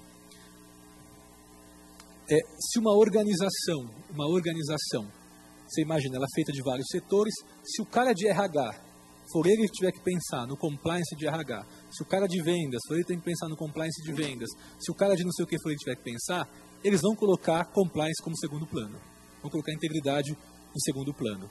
Então, na verdade, tem que se ter uma instância, pessoas ou setor responsável para perspassar a função de governança, integridade ou compliance por toda a administração. Ele vai gerenciar esse processo. Ele não vai ter que praticar todos os atos de compliance que podem ser praticados por todas as pessoas, na verdade. No entanto, quem vai gerenciar, quem vai estabelecer os padrões, quem vai monitorar, quem vai controlar, é uma área específica para isso. Se não tiver, seu programa tem grande chance de estar comprometido. Análise de riscos. Então, se eu tenho, por exemplo, uma organização, um banco. O banco, ele é um lugar onde as pessoas podem lavar dinheiro, certo?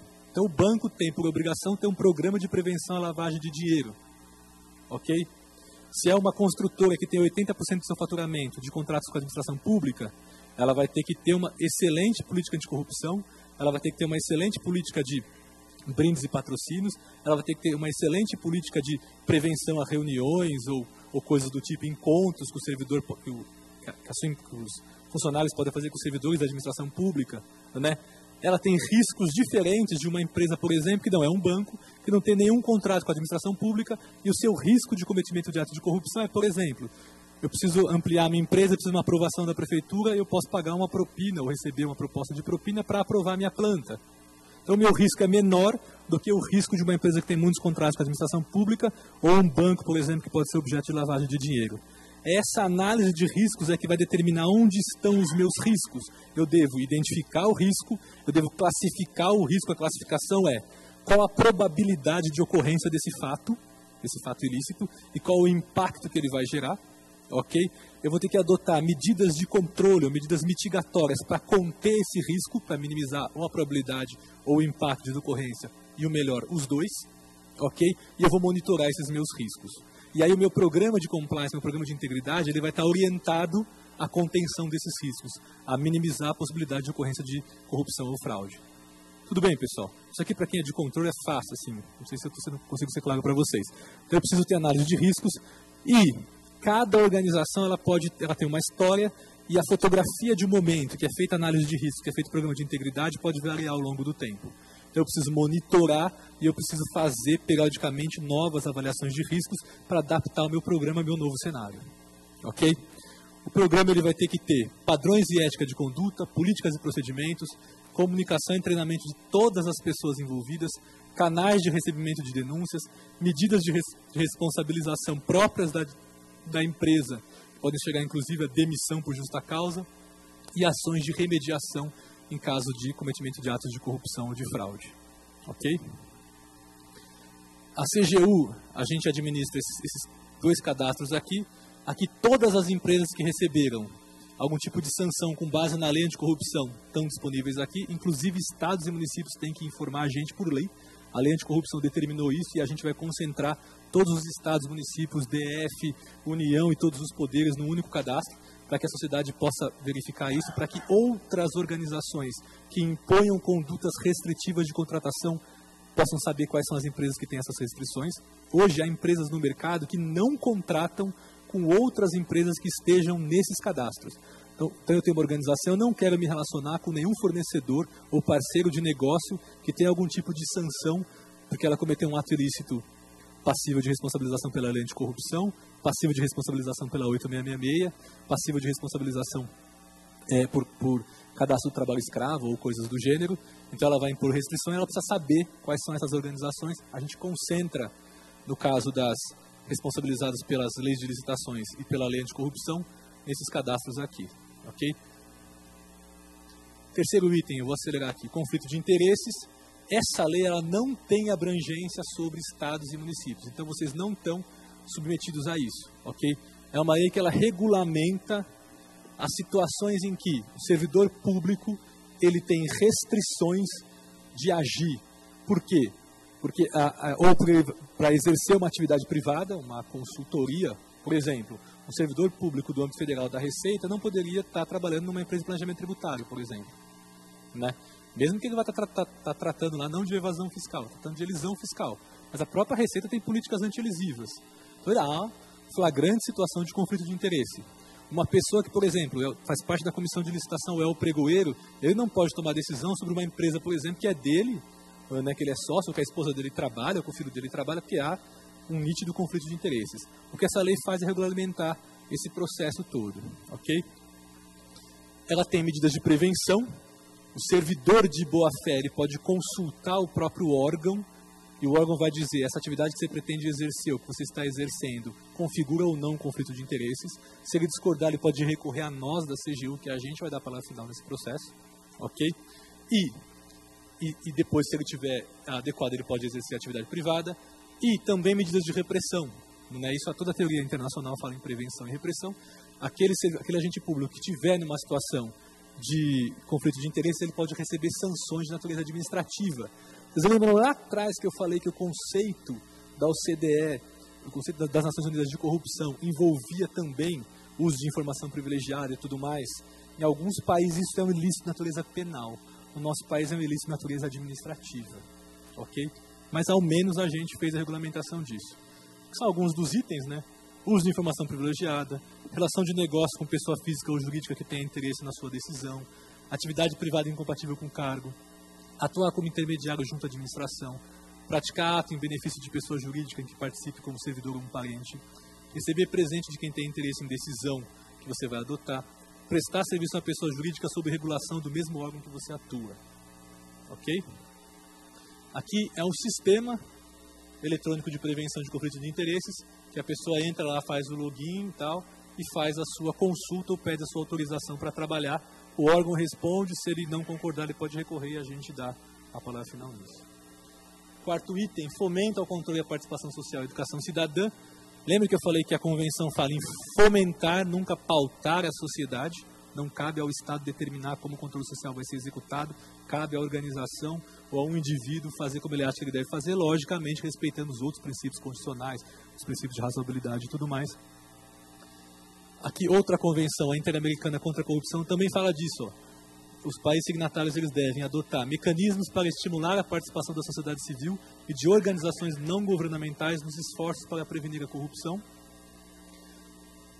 Controle social, já falei para vocês um pouco sobre a importância deles, eu não vou precisar ficar explicando muito aqui mais. Mas quem faz tradicionalmente controle social, né? Organizações da sociedade civil, as ONGs, cidadão, conselhos específicos de políticas públicas, quem faz denúncia, a imprensa. Existem iniciativas previstas na própria legislação, né, como as leis de iniciativa popular, no voto, tudo isso a gente está fazendo controle social. Ok? São instrumentos que precisam de transparência, precisam de informação para a gente fazer tudo isso adequadamente. A CGU também tem programas, tem esse programa que é Olho Vivo no Dinheiro Público, em que a gente sensibiliza, instrumentaliza, fomenta a sociedade para que ela execute seu papel ali, mas nunca pautando as iniciativas, a gente colabora com as iniciativas. Tem campanhas, que é inclusive essa que está aqui, né? Algumas campanhas em redes sociais. Essa aqui é uma campanha nossa chamada Pequenas Corrupções de Ganão, né? Em que a gente quer trabalhar aquelas coisas que têm um efeito deletério menor do que um grande ato de corrupção. No entanto, no seu cerne, no seu mérito, eles tratam de situações em que a pessoa, em detrimento da coletividade, em detrimento de outra pessoa, ela quer obter uma vantagem ilícita, mesmo que tenha um efeito menos deletério que roubar a Petrobras, por exemplo.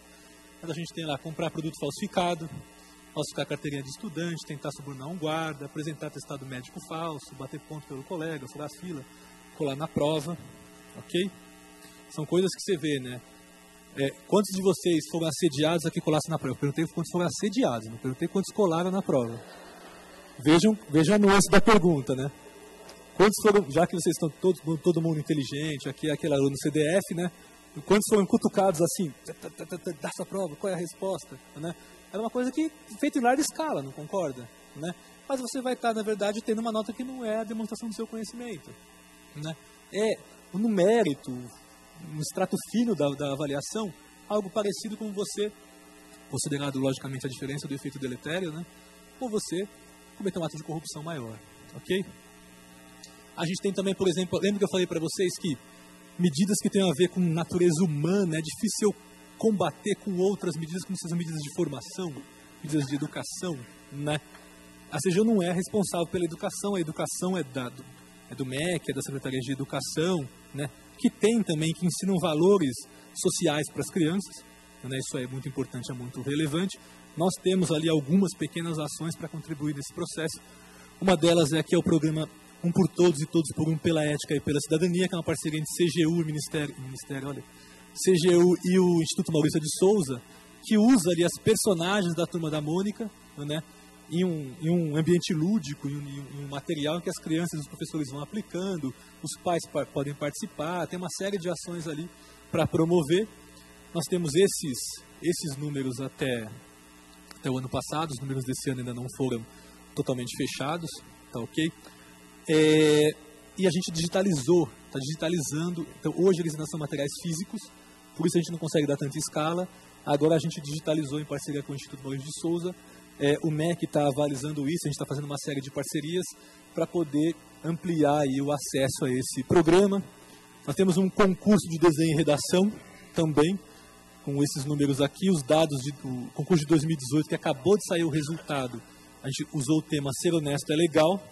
Esses são os números de São Paulo, é um concurso nacional. E aqui em São Paulo, criancinhas aqui venceram em Araraquara, Barueri, São Paulo capital e Sertãozinho.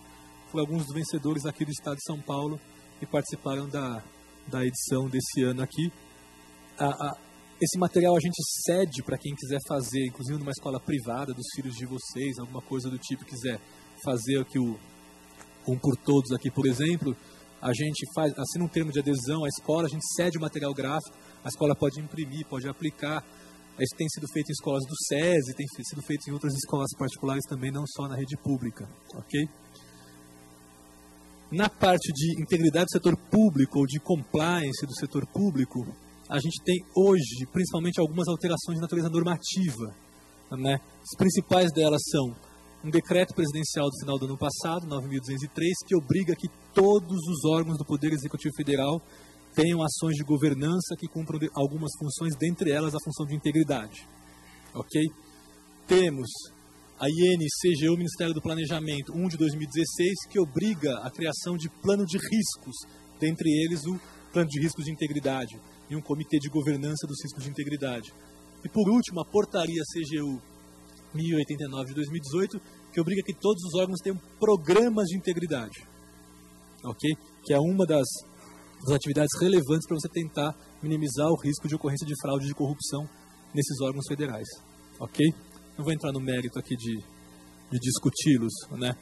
Temos também ações aqui de fomento no setor público, tá? O PROFIP, que é o Programa de Integridade, de Fomento de Integridade no Setor Público.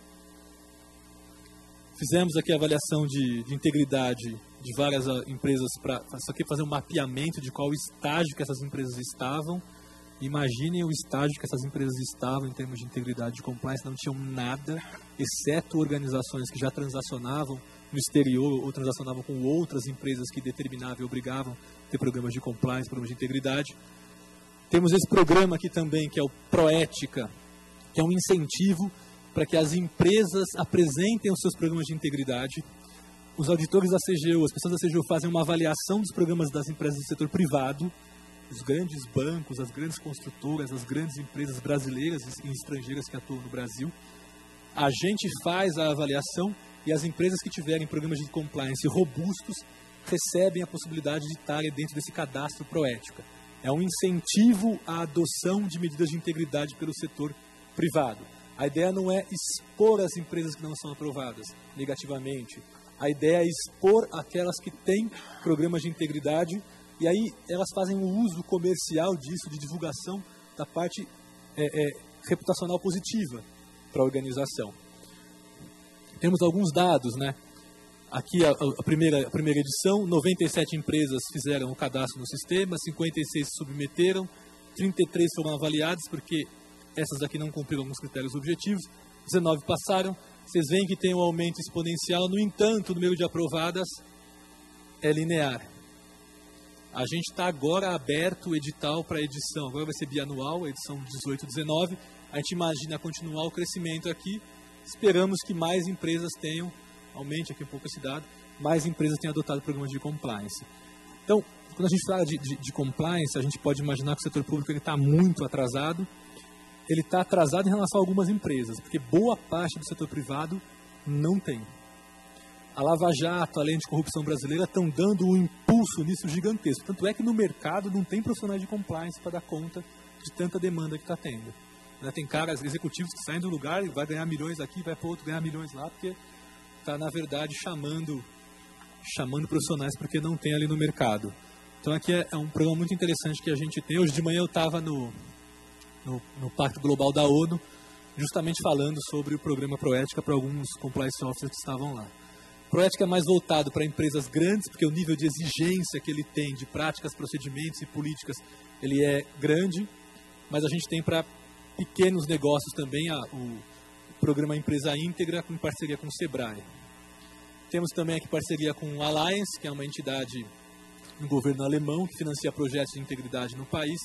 Lançou ali um aplicativo de autoavaliação para os pequenos negócios, verificar em estágio que eles estão, e faz ali vários eventos para as empresas troquem experiências também. Esse aqui é um programa voltado para integridade, transparência e participação popular para municípios. A gente fez está fazendo um projeto piloto lá em Guarulhos e deve lançar um programa o ano que vem para ajudar os municípios para que eles coloquem ali os seus instrumentos de governança, transparência, integridade e participação. Aqui as ideias do projeto, as características e tudo mais ali. E por último, para encerrar, agora que meu tempo já foi vencido, né? O último dos itens que eu sinalizei para vocês são as ações de cooperação institucional, as ações investigativas. Aqui eu fiz um recorte só das operações especiais que a CGU participou, tá ok? Tem muitas outras, eu não consigo levantar os dados numéricos das outras operações. Então, é essa cooperação institucional entre órgãos, Receita Federal está em várias dessas operações, na Lava Jato a Receita Federal foi fundamental, fundamental, porque como ela tem o dado do sigilo fiscal, ela consegue encontrar. Vocês pegam o seguinte, o cara fez um contrato lá com a Petrobras, pagou o fornecedor. Só que interessa para os dirigentes da Petrobras ou para os políticos que esse dinheiro chegue para eles de volta, de alguma forma. Se eu simplesmente repassar com uma única transação, vai ficar óbvio, vai ficar direto. Então esses caras fazem N transações, normalmente com produtos que são produtos que não geram matéria, não geram bem de capital, nada disso. São metodologias, são consultorias, não sei o quê. N transações, e essas N transações lá no final, o cara recebe uma procuração para gerir o nome daquela empresa, ou já recebe o pagamento já no exterior, porque várias dessas empresas transacionam em outros países também. Então eles, a propina aqui do Brasil, como tem COAF, como tem monitoramento, outras coisas mais, eles não pagam aqui, eles pagam com o resultado financeiro de outros negócios que eles têm em outros países que têm menos controle, pagam lá na frente para o cara e dão para o cara o direito de manipular contas ou de operar empresas em outros países ou em algumas aqui no Brasil também. Sem você conseguir identificar esse elo, você não consegue fazer a junção, que aquele ato de corrupção foi o que derivou aquele financiamento de campanha, por exemplo. E essa é a pequena diferença entre caixa 2 e um ato de corrupção. É a demonstração de que aquele dinheiro que financiou o partido, ele foi derivado de um ato de corrupção. As sanções são completamente diferentes. Ok? Então, sem a participação de vários órgãos de controle, Banco Central, Receita, CGU e tal, seria muito, muito, muito difícil identificar. Ok? Eu não sei exatamente o quanto vocês estão inseridos nesses processos em relação a ilícitos de natureza estadual, ou parcerias com o Ministério Público Estadual e tudo mais. Eu conheço que a Cefaz participa do Fórum de Combate à Corrupção. Vocês têm alguns sistemas bacanas que eles apresentaram lá para a gente. Então, os dados aqui das operações que a CGU participou, perto de 5 bilhões de reais envolvidos em ilícitos aqui, especificamente aqui as de São Paulo, do Estado de São Paulo, da CGU de São Paulo, então de 365 milhões de reais em ilícitos que foram identificados.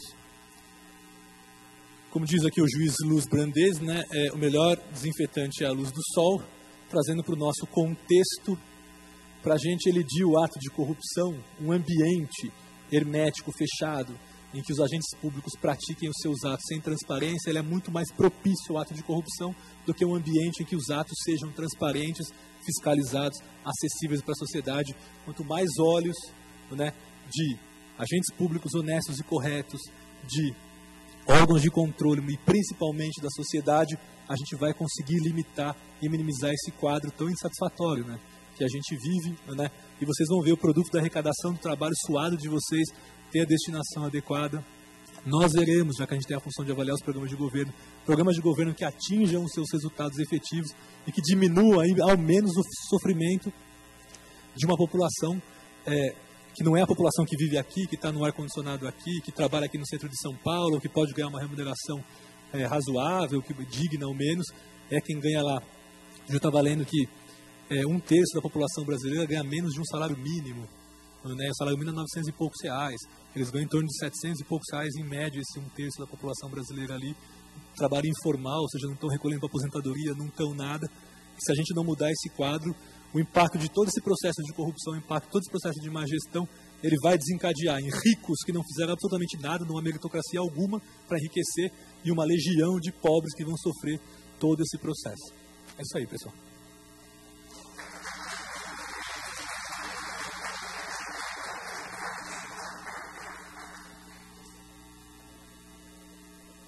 Gente, fica aberto agora para perguntas. Está o microfone aí, o Augusto, para quem quiser tirar alguma dúvida, um esclarecimento adicional. O Márcio está à disposição.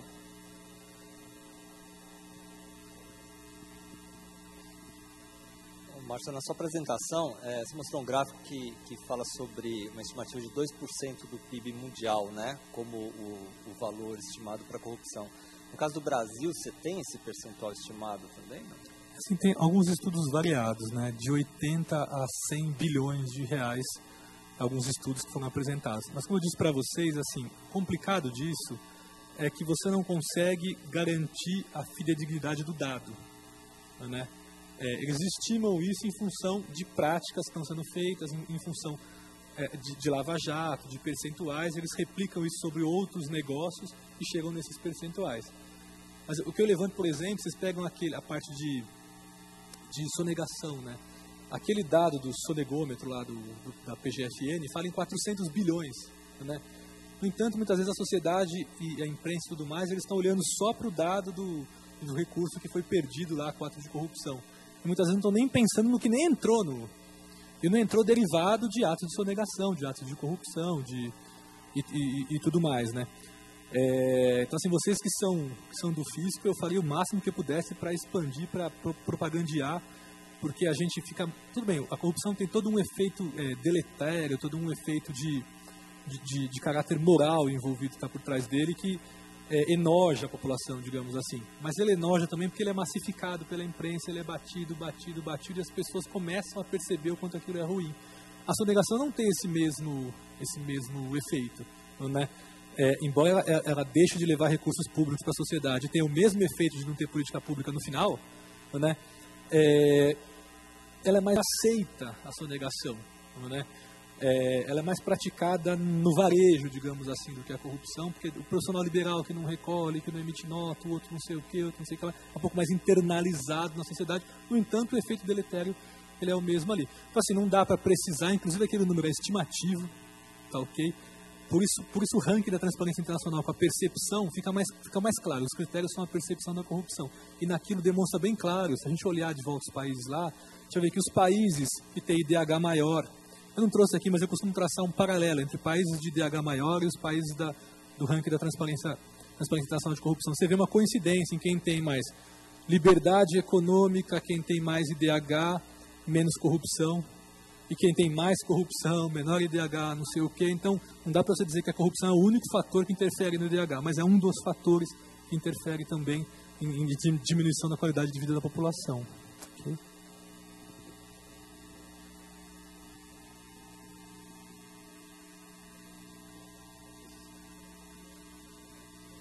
É isso? Então, vou passar para vocês aqui.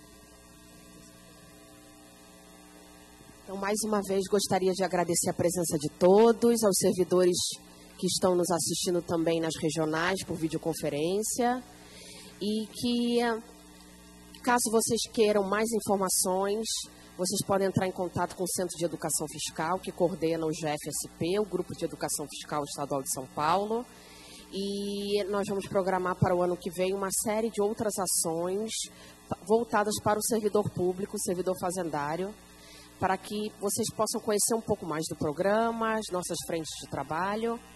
E a gente está sempre à disposição de vocês. Vou aproveitar e fazer uma propagandazinha. A gente está reinaugurando a biblioteca também.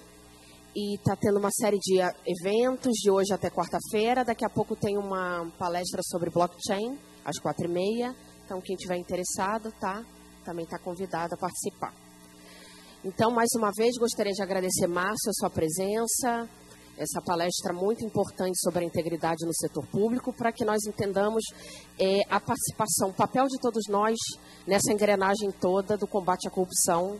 Nós fazemos parte disso e fortalecer a imagem do servidor público no combate à corrupção, ao combate à sonegação, o quanto isso é importante e pernicioso para a nossa sociedade. Muito obrigada.